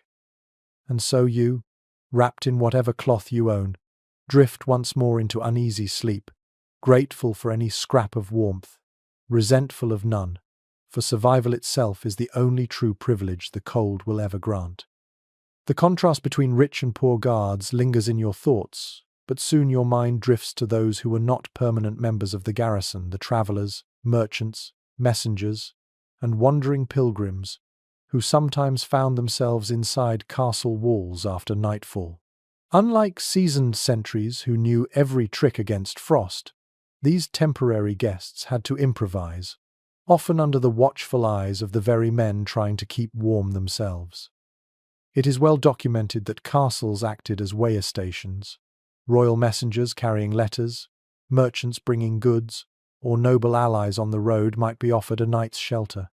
They were rarely placed in noble chambers unless their rank demanded it. More often, they were lodged in outbuildings, guest halls, or even in the same drafty guardrooms as the garrison. Sleeping arrangements depended on space and circumstance, and warmth was not guaranteed. Something rather curious emerges from travelers' accounts. Many brought their own bedding. A merchant might unroll a wool blanket carried in his pack, or a pilgrim might spread a cloak stiff with road dust. They learned quickly not to rely on castle hospitality for comfort. Imagine a weary rider arriving at midnight, shaking straw into a corner, and wrapping himself in his cloak while guards nearby smirked knowingly. He would soon learn the true chill of stone walls. Scholars remain divided about how generous castles were with their guests. Some argue that hospitality was a sacred duty, and even lowly travelers received straw, blankets, and access to fires. Others maintain that garrisons guarded their supplies jealously, offering little more than floor space. Archaeological finds of portable bedding, rolled mats, traveling blankets, even small folding frames suggest that travelers often prepared for the worst. Picture the sensory world of such improvisation. A traveler spreads his cloak in a corner, brushing aside musty straw left behind by others. He pulls a bag under his head as a pillow, its leather creaking. Around him, guards shift on their own pallets, some eyeing him with curiosity, others ignoring him entirely. The air smells of smoke, damp wool, and unfamiliar bodies. He shivers, unused to the unrelenting chill of castle stone, and curls tighter beneath his thin covering.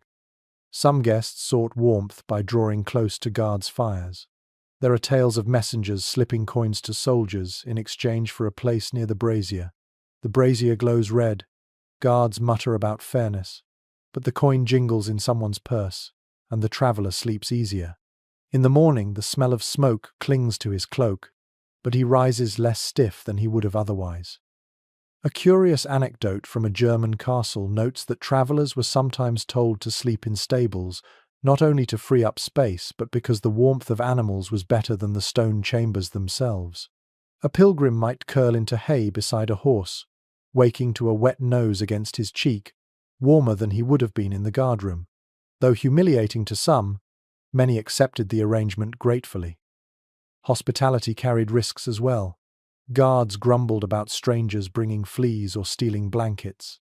Some castles imposed strict rules. Travelers were to surrender weapons before bedding down, and guards were ordered to watch them closely. For the guest, sleep came uneasily.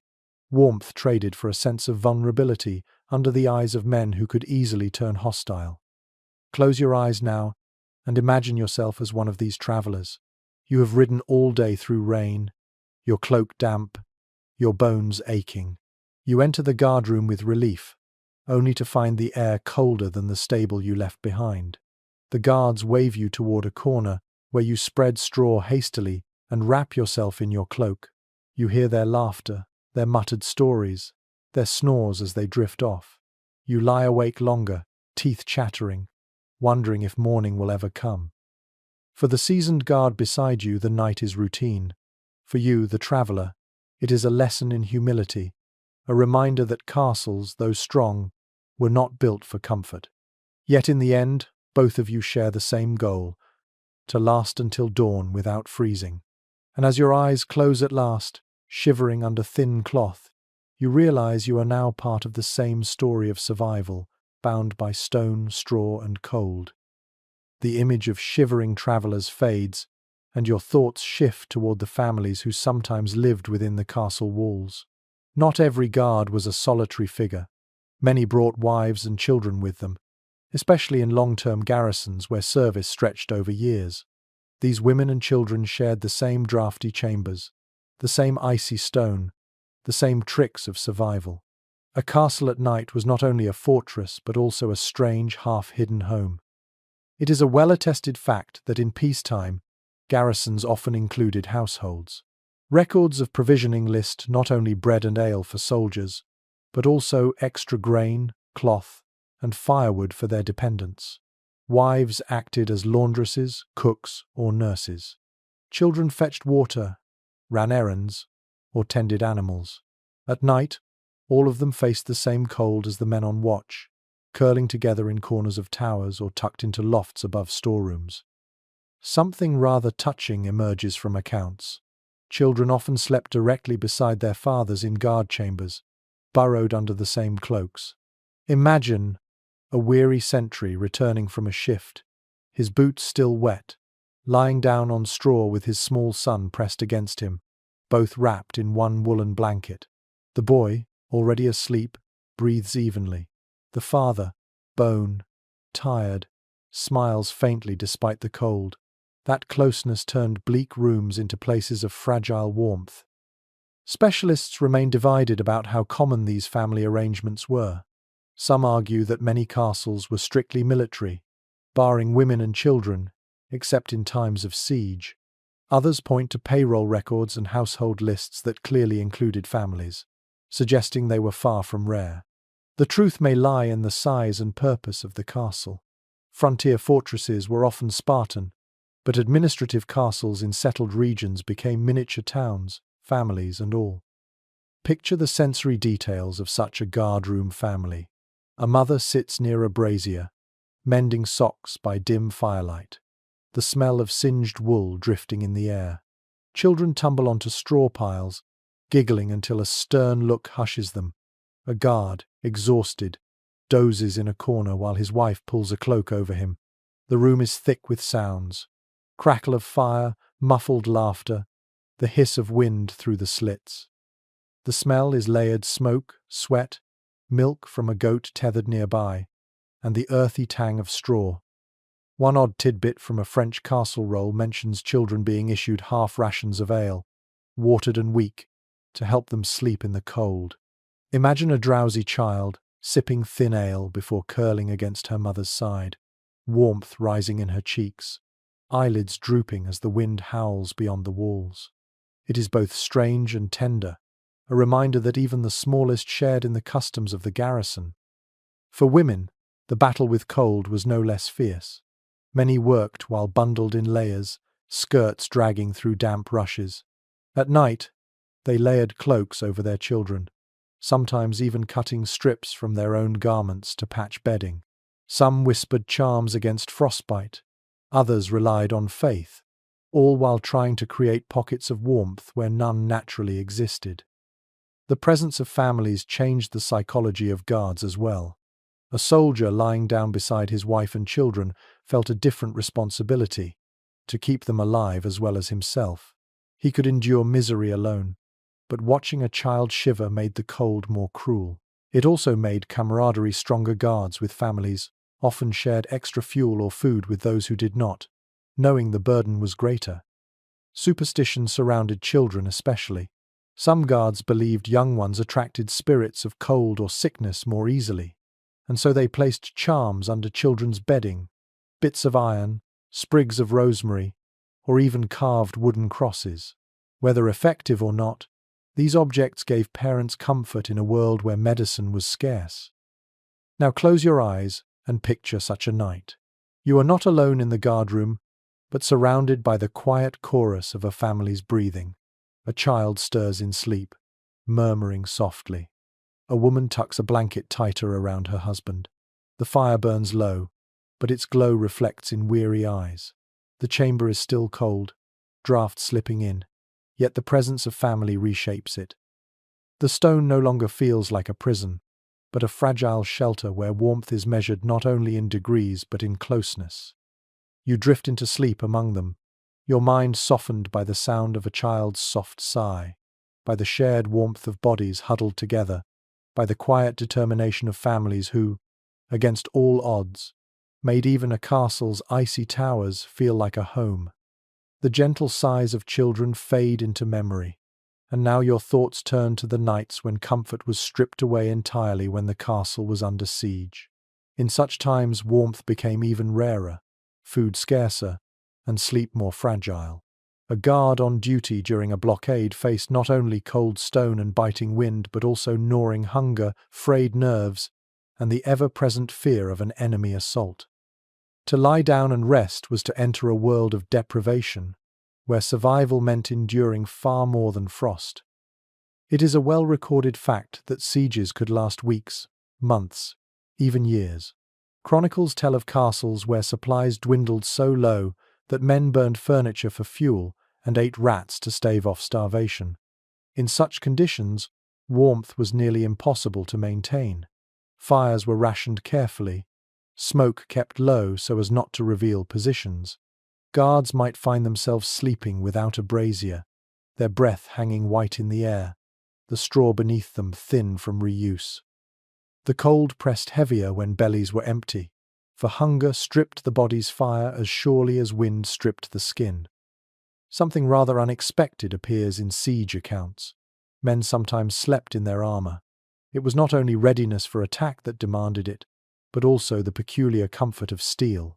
Though heavy and stiff, armor trapped body heat surprisingly well when worn with padding. Imagine a soldier collapsing after a long watch, helm set aside, but mail shirt and padded gambeson still clinging to his body. The weight pressed down, but the heat held in, a desperate compromise between safety and sleep. Scholars remain divided about whether armor was practical bedding. Some argue that exhaustion made men careless, wearing mail into slumber despite the stiffness it caused. Others suggest that commanders discouraged it, fearing rust from sweat and shortened life of the equipment. Yet accounts of sieges mention more than once that men were found asleep fully dressed, as though unwilling to risk either cold or surprise. Picture the sensory scene of a besieged guardroom. The fire is out, smoke smudges black against the ceiling, and the air smells of sweat, hunger, and damp straw. A guard lies shivering, belly empty, cloak thin from wear. Nearby, another gnaws on a hard crust, the sound sharp in the silence. Outside, the faint thud of enemy picks echoes, as sappers dig beneath the walls. Every sound sharpens the cold, every hunger pang makes the chill feel deeper. You tug your cloak tighter, but it cannot fill the hollow in your stomach. The psychological weight was crushing. In times of siege, men no longer trusted warmth to last. Straw rotted from damp, blankets grew riddled with vermin, and rations shrank to almost nothing. Some guards muttered that the cold itself was another enemy, working alongside hunger to break resolve. A soldier could fight men, but he could not swing a sword at frost or emptiness. Curious practices arose in these desperate times. Some garrisons rationed not only food, but sleep itself, forcing men to take shorter, harsher rotations so that more eyes stayed awake against attack. Others crowded men into tighter spaces, hoping body heat would stretch further when firewood ran out. Archaeological evidence of soot marks in unusual places like narrow passages or even latrines suggests that fires were lit in secret, small enough to warm a handful of guards without drawing enemy eyes. One chilling tidbit comes from a siege in northern France. Guards, too cold and too hungry, tore down doors from storerooms and burned them for warmth, despite knowing it weakened their own defenses.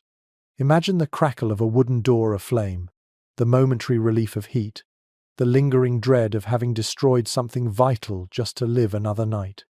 Sensory impressions grew sharper in siege conditions. The cold smelled sharper, almost metallic, mixed with smoke from hidden fires. Hunger made every draught feel crueler, every gust like a slap. Straw bedding grew damp from condensation, and men lay closer together, hearing stomachs growl as loudly as snores. The chamber no longer smelled of porridge or ale, but of sweat and despair. Yet even here, men clung to routines. They whispered stories before sleep, sang soft songs to distract from the gnaw of hunger. Some prayed more fervently, believing divine warmth would shield them. Others fell into grim silence, bodies curled tightly, as if trying to vanish into their cloaks. Sleep, when it came, was thin and restless, broken by hunger pangs and sudden alarms. Now close your eyes and picture yourself in such a night. You are not merely cold, you are hollow with hunger. Your cloak hangs loose on your shoulders, your boots feel too big for feet that have grown gaunt. The straw beneath you is damp, the air unrelenting. You curl tightly, arms across your stomach, whispering a prayer that morning will bring relief, though you know the siege may stretch on for weeks. The cold, the hunger, the fear, all fuse together into one enemy. You surrender to exhaustion anyway, because sleep is the only escape left. For a few hours at least, you can drift into dreams where food is plentiful, fires roar, and warmth embraces you like summer Sunday. Until the horn calls again, until duty drags you back to frost and famine, you allow yourself that fragile reprieve. The bleak memories of siege hunger drift from your thoughts, and you return to quieter nights when castles were not under attack, but when order and discipline still shaped how men slept. Guards were not free to choose their hours or their comforts entirely. They lived by rules, some written in ordinances, others enforced by custom. Even in their most private moments of rest, the rhythm of authority pressed down like another blanket, sometimes stifling, sometimes protective. It is well attested that many castles operated under garrison regulations, written or unwritten. A captain of the guard assigned watches, inspected fires, and ensured bedding was laid where it belonged. Men were often forbidden to move braziers at will, lest sparks set straw alight. Some ordinances even specified when cloaks could be issued from stores, and how many layers a man might keep for himself. Sleep, like wakefulness, was subject to command. Something rather curious emerges from a handful of surviving rules: punishments for sleeping out of turn. A sentry who abandoned his watch and curled up in the guardroom risked flogging, branding, or worse. Even in communal sleep, suspicion lurked. Guards were expected to wake at the toll of bells, to rise when ordered, to surrender warmth the moment duty called. Imagine drifting into slumber only to be shaken awake by a captain's boot, the lash waiting if you dared groan too loudly. Specialists still disagree about how strictly these rules were followed. Some argue that in major royal castles, inspections were frequent and harsh, discipline rigid. Others suggest that in small or remote garrisons, rules softened in practice. Captains turned a blind eye as long as men did not endanger the walls. Likely both are true.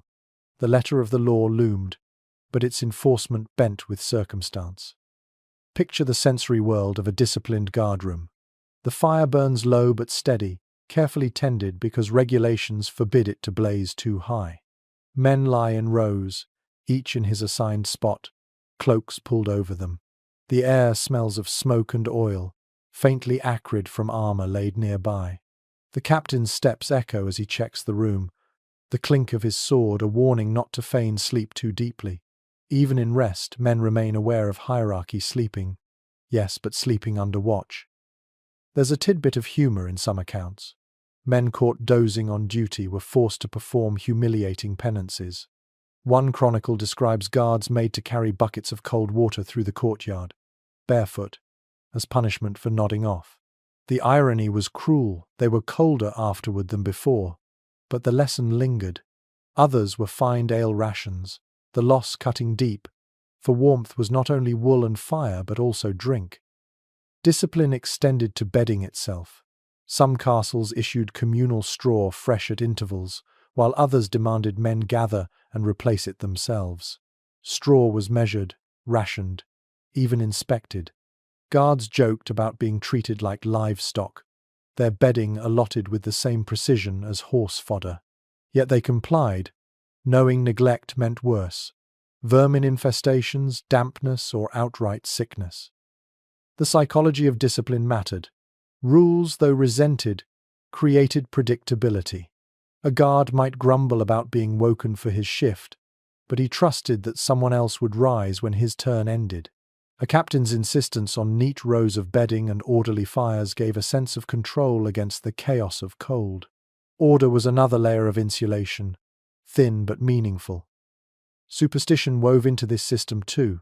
Some captains insisted men cross themselves before sleep, or recite a short prayer. Others banned dice games in the guardroom, claiming they invited spirits.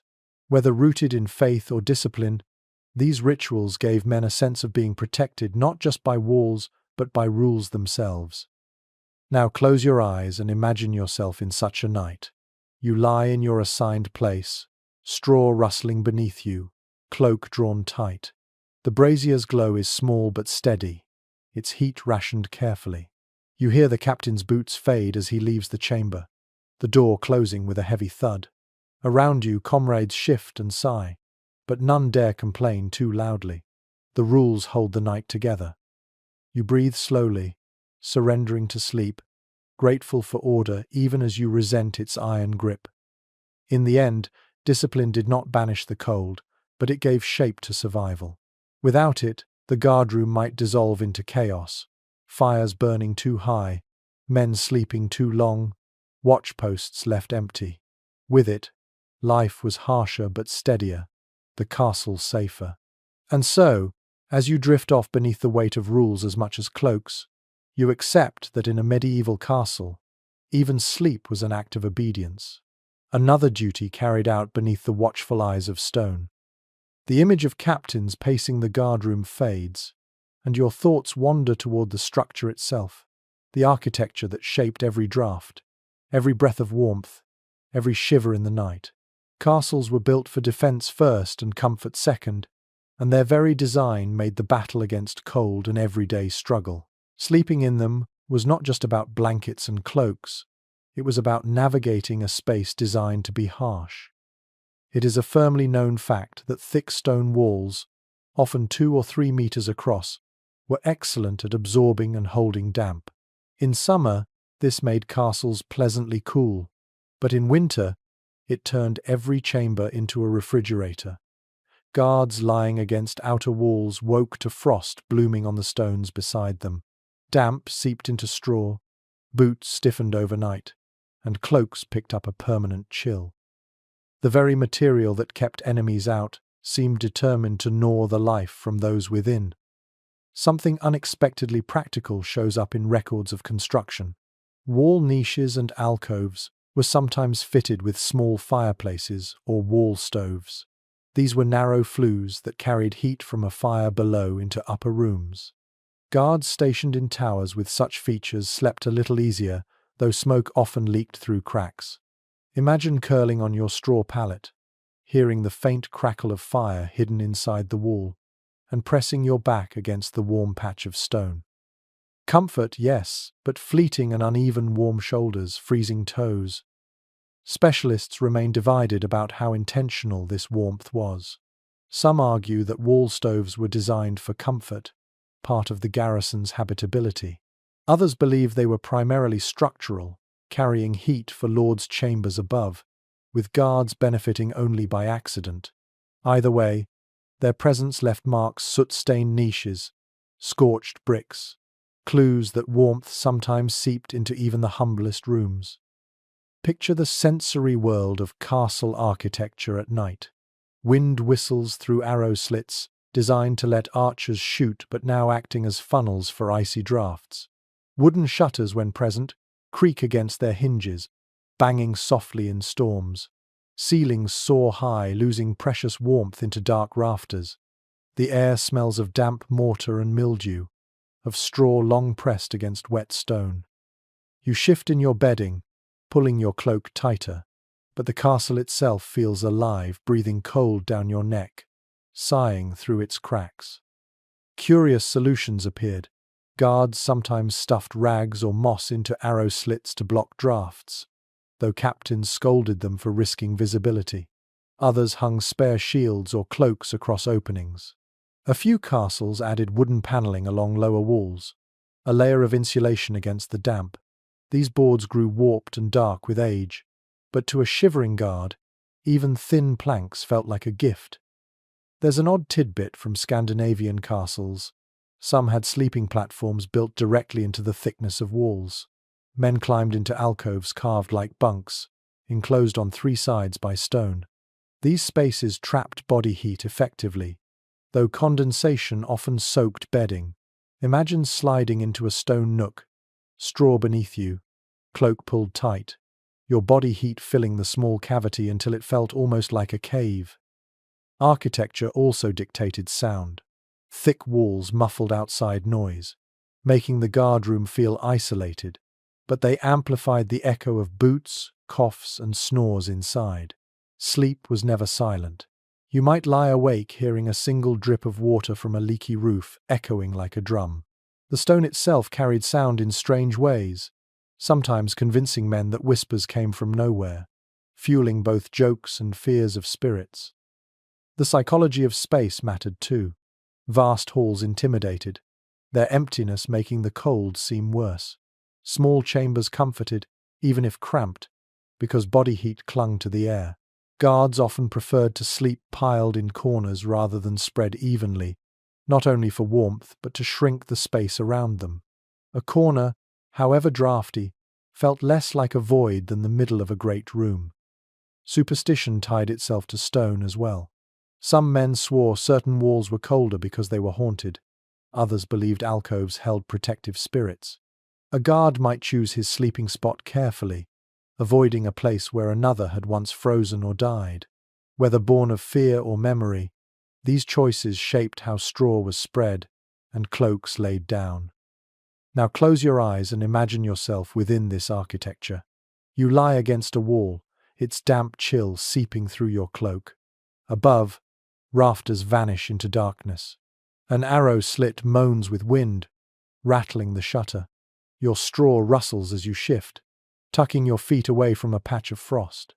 The stone around you is both fortress and foe, keeping you safe from enemies but pressing its cold relentlessly into your bones. You sigh, resigning yourself to another night inside walls that protect but never comfort. In the end, castle architecture was as much a player in the nightly struggle as fire, cloak, or food. Guards survived, not in spite of the stone, but within its terms, learning to use alcoves, shutters, and niches as allies when possible, cursing them when not. And so you drift into sleep once more, your dreams echoing with the sigh of drafts through arrow slits, the rumble of stone shifting in the cold, the breath of a building designed to defend but never to embrace. The cold of the stone walls seeps into your dreams, and when you stir awake again, you find yourself thinking not of walls or braziers, but of people, the comrades with whom you share every bitter night. No man sleeps alone in a garrison unless punished or cursed with solitary duty.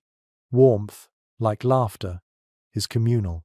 The guardroom is not only a place of straw and cloaks, but a crucible of bonds forged in the fire of shared discomfort.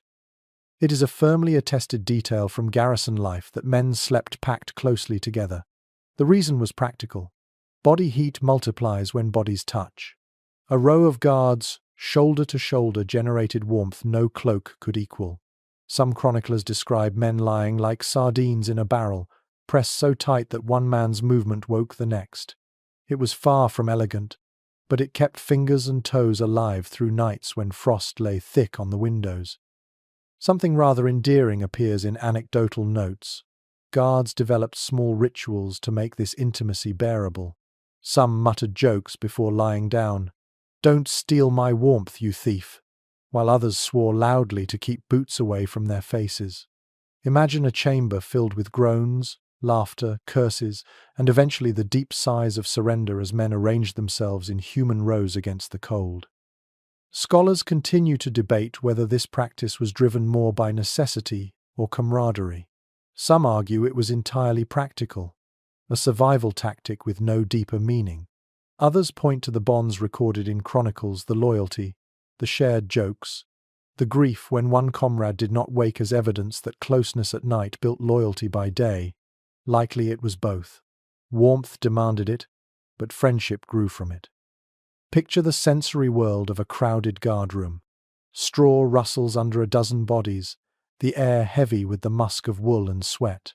A man snores at your shoulder, another shifts restlessly at your back, pressing closer. Heat builds slowly, unevenly, one side of you warm, the other still chilled by drafts.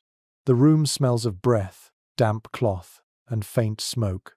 It is claustrophobic, yes, but it is also life-saving.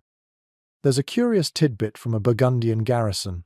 Soldiers had a custom of singing softly as they settled down, one man beginning, others joining, until the whole chamber hummed with a low, tuneless chant. They claimed it lulled them to sleep and distracted from the cold. Imagine lying half awake, your body pressed among comrades, as a soft drone of voices rises and fades, like bees in a hive, until slumber finally claims you. Even quarrels softened in this closeness. Men who argued by day often found themselves shoulder to shoulder by night, forced into a truce by the cold. There was a saying among some guards: "Stone makes enemies friends by midnight." Warmth became the peacekeeper, uniting even rivals in grudging cooperation. The intimacy had its darker sides too. Lice and fleas spread quickly in crowded quarters, and one man's cough became everyone's sickness.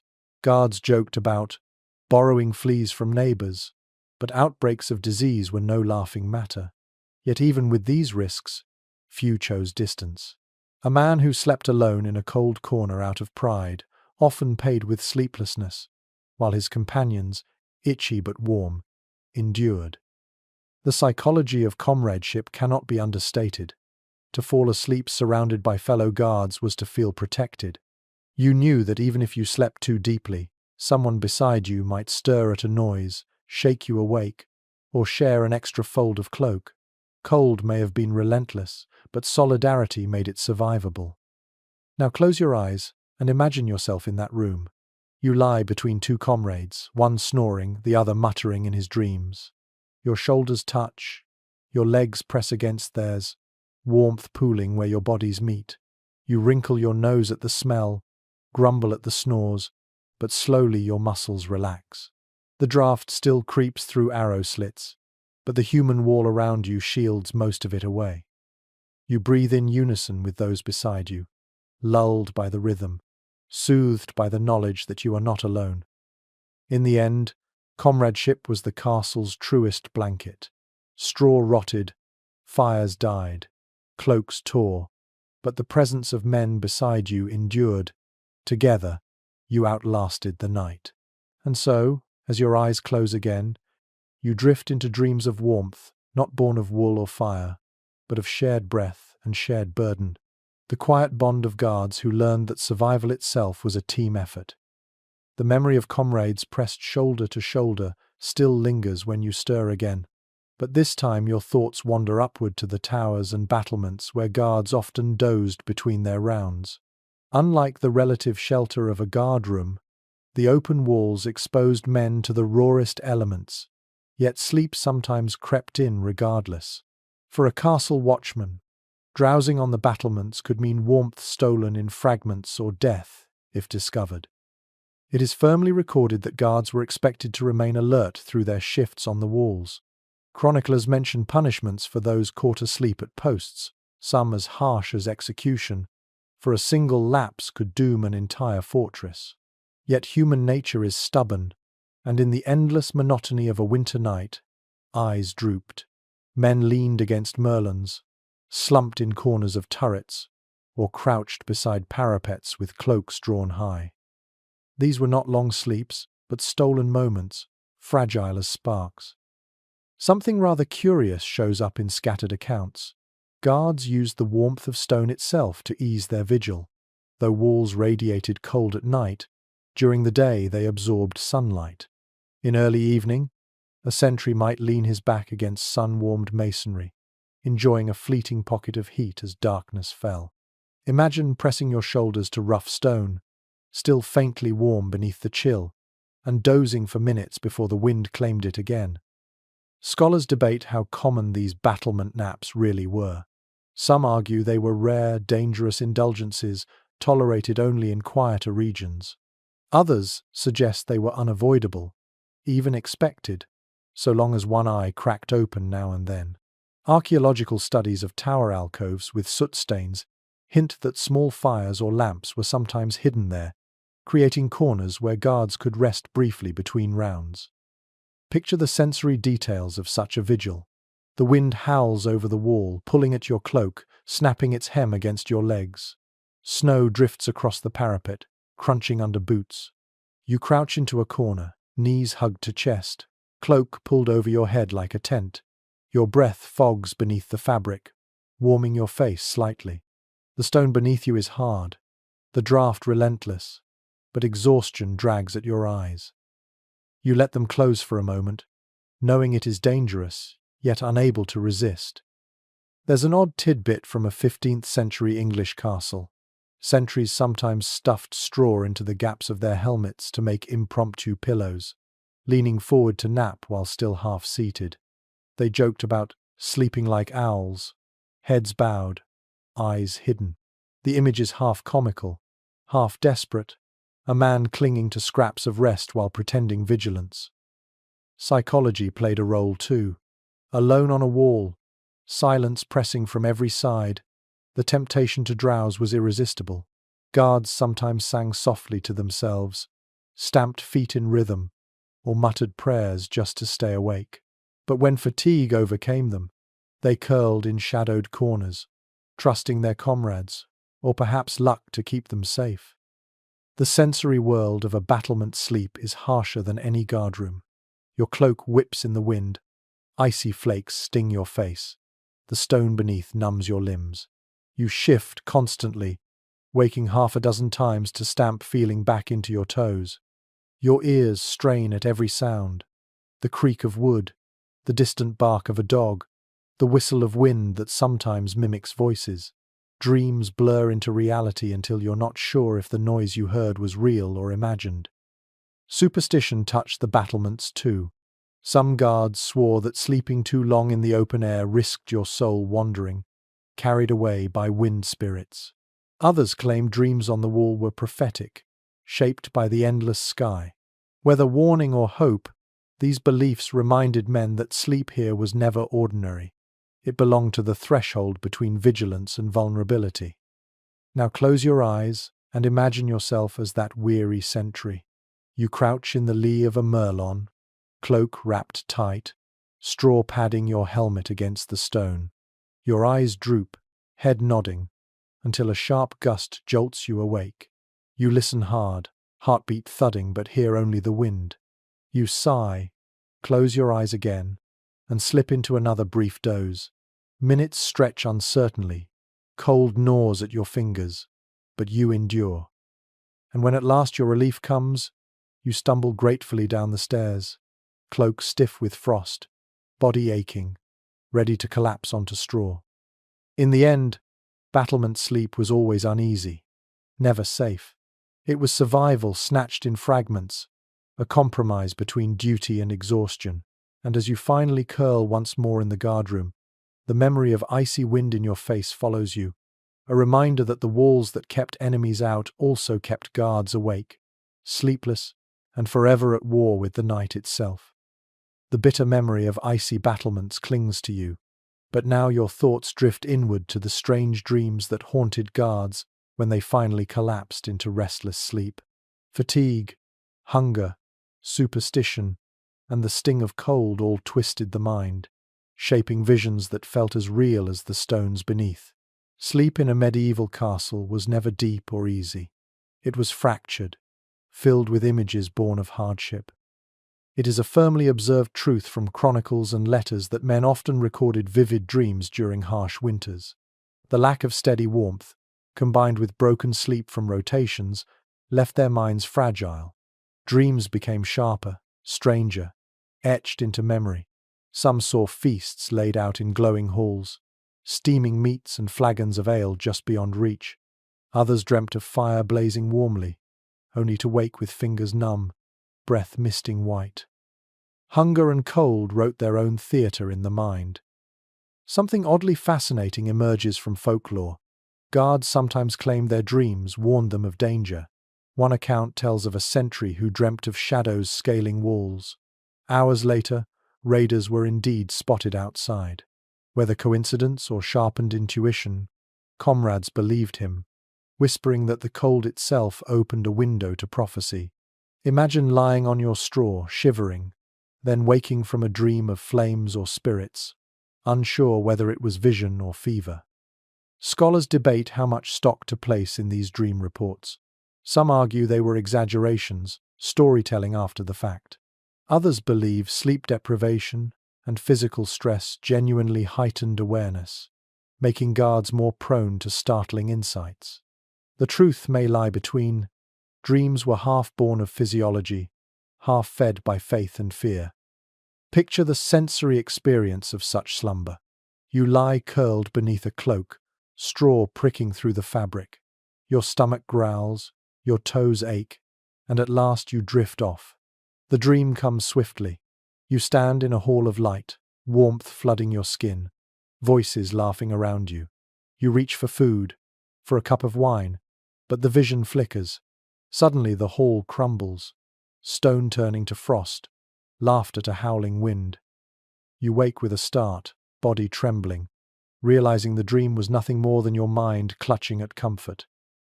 There's a curious tidbit from a 14th century manuscript. A guard claimed he was visited in dreams by St. Martin, who spread his cloak over him. The next morning, he found himself less cold than his comrades, and he swore it was no accident. Stories like these passed quickly through garrisons, giving hope that holy figures might intervene in the long night. Dreams also reflected the intimacy of the guardroom.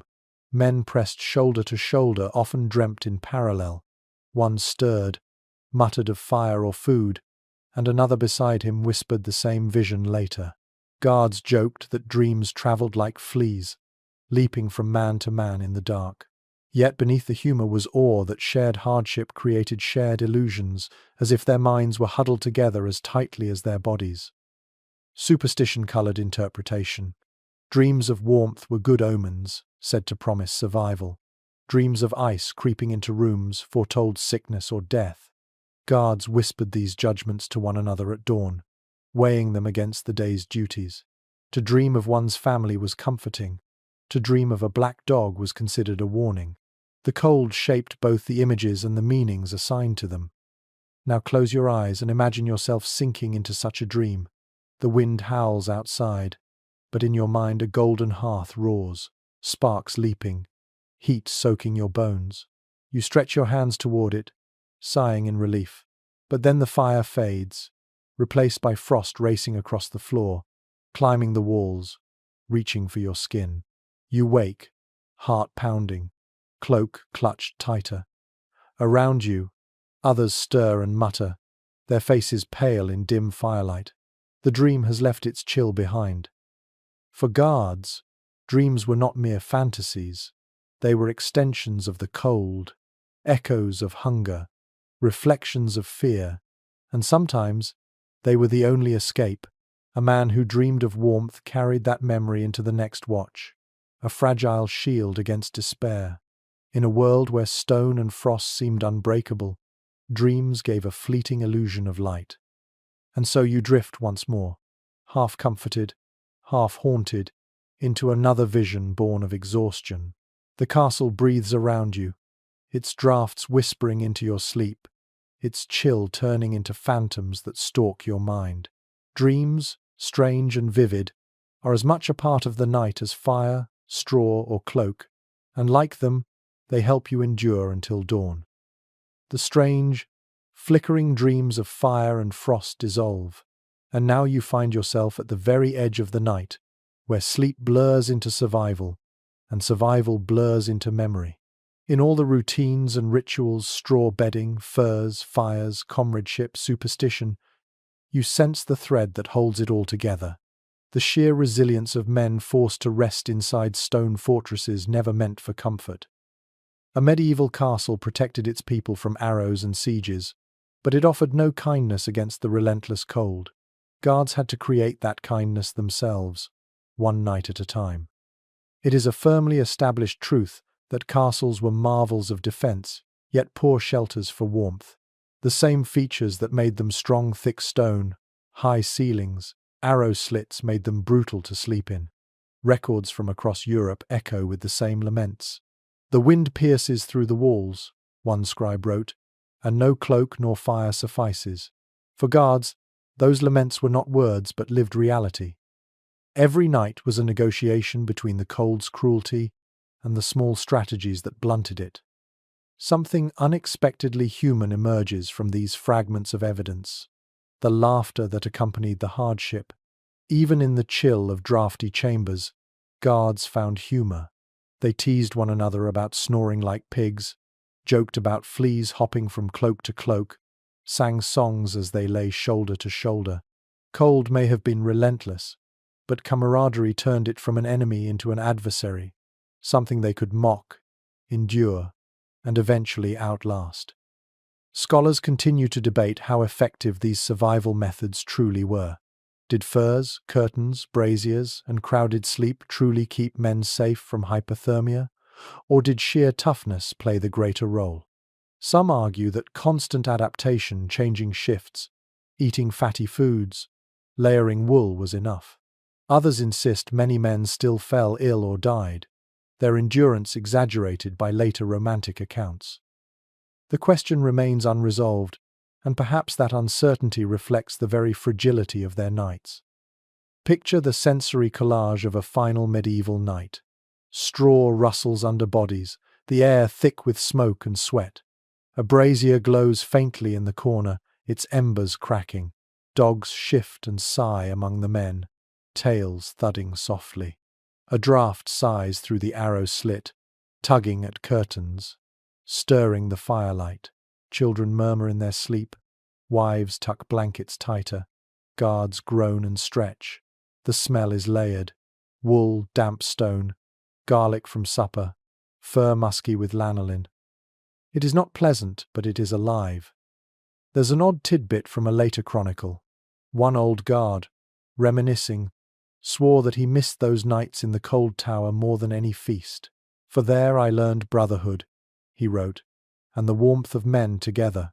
His words hint at what the castle nights truly forged, not comfort, but connection. The cold pressed so hard that men discovered how to rely on one another utterly, in ways few modern beds could demand. Superstition lingered even in those final hours before dawn.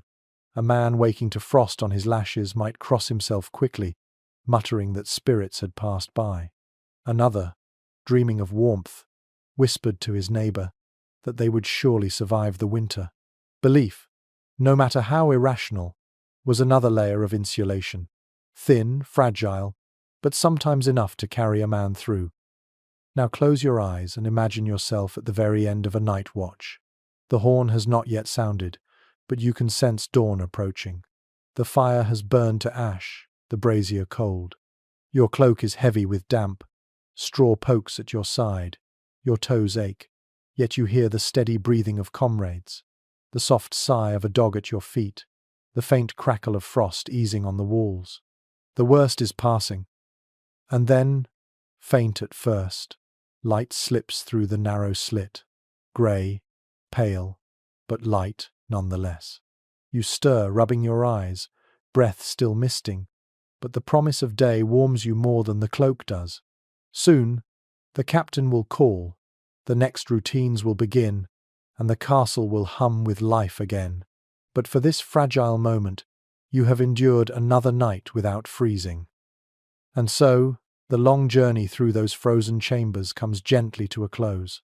You have walked beside the guards as they wrapped themselves in cloaks, huddled under furs, shared warmth with comrades and dogs, whispered prayers against spirits, and dozed uneasily on battlements. You have felt the stone's damp chill, heard the sigh of wind through arrow slits, smelled the mingling of straw, smoke, and wool. These nights were harsh, unforgiving, yet filled with small acts of survival that made life possible. As the narrative slows, let your own breath grow slower too. Inhale gently, as though drawing in the warmth of a brazier. Exhale as though releasing the long cold of a stone chamber. The guards you imagined are long gone.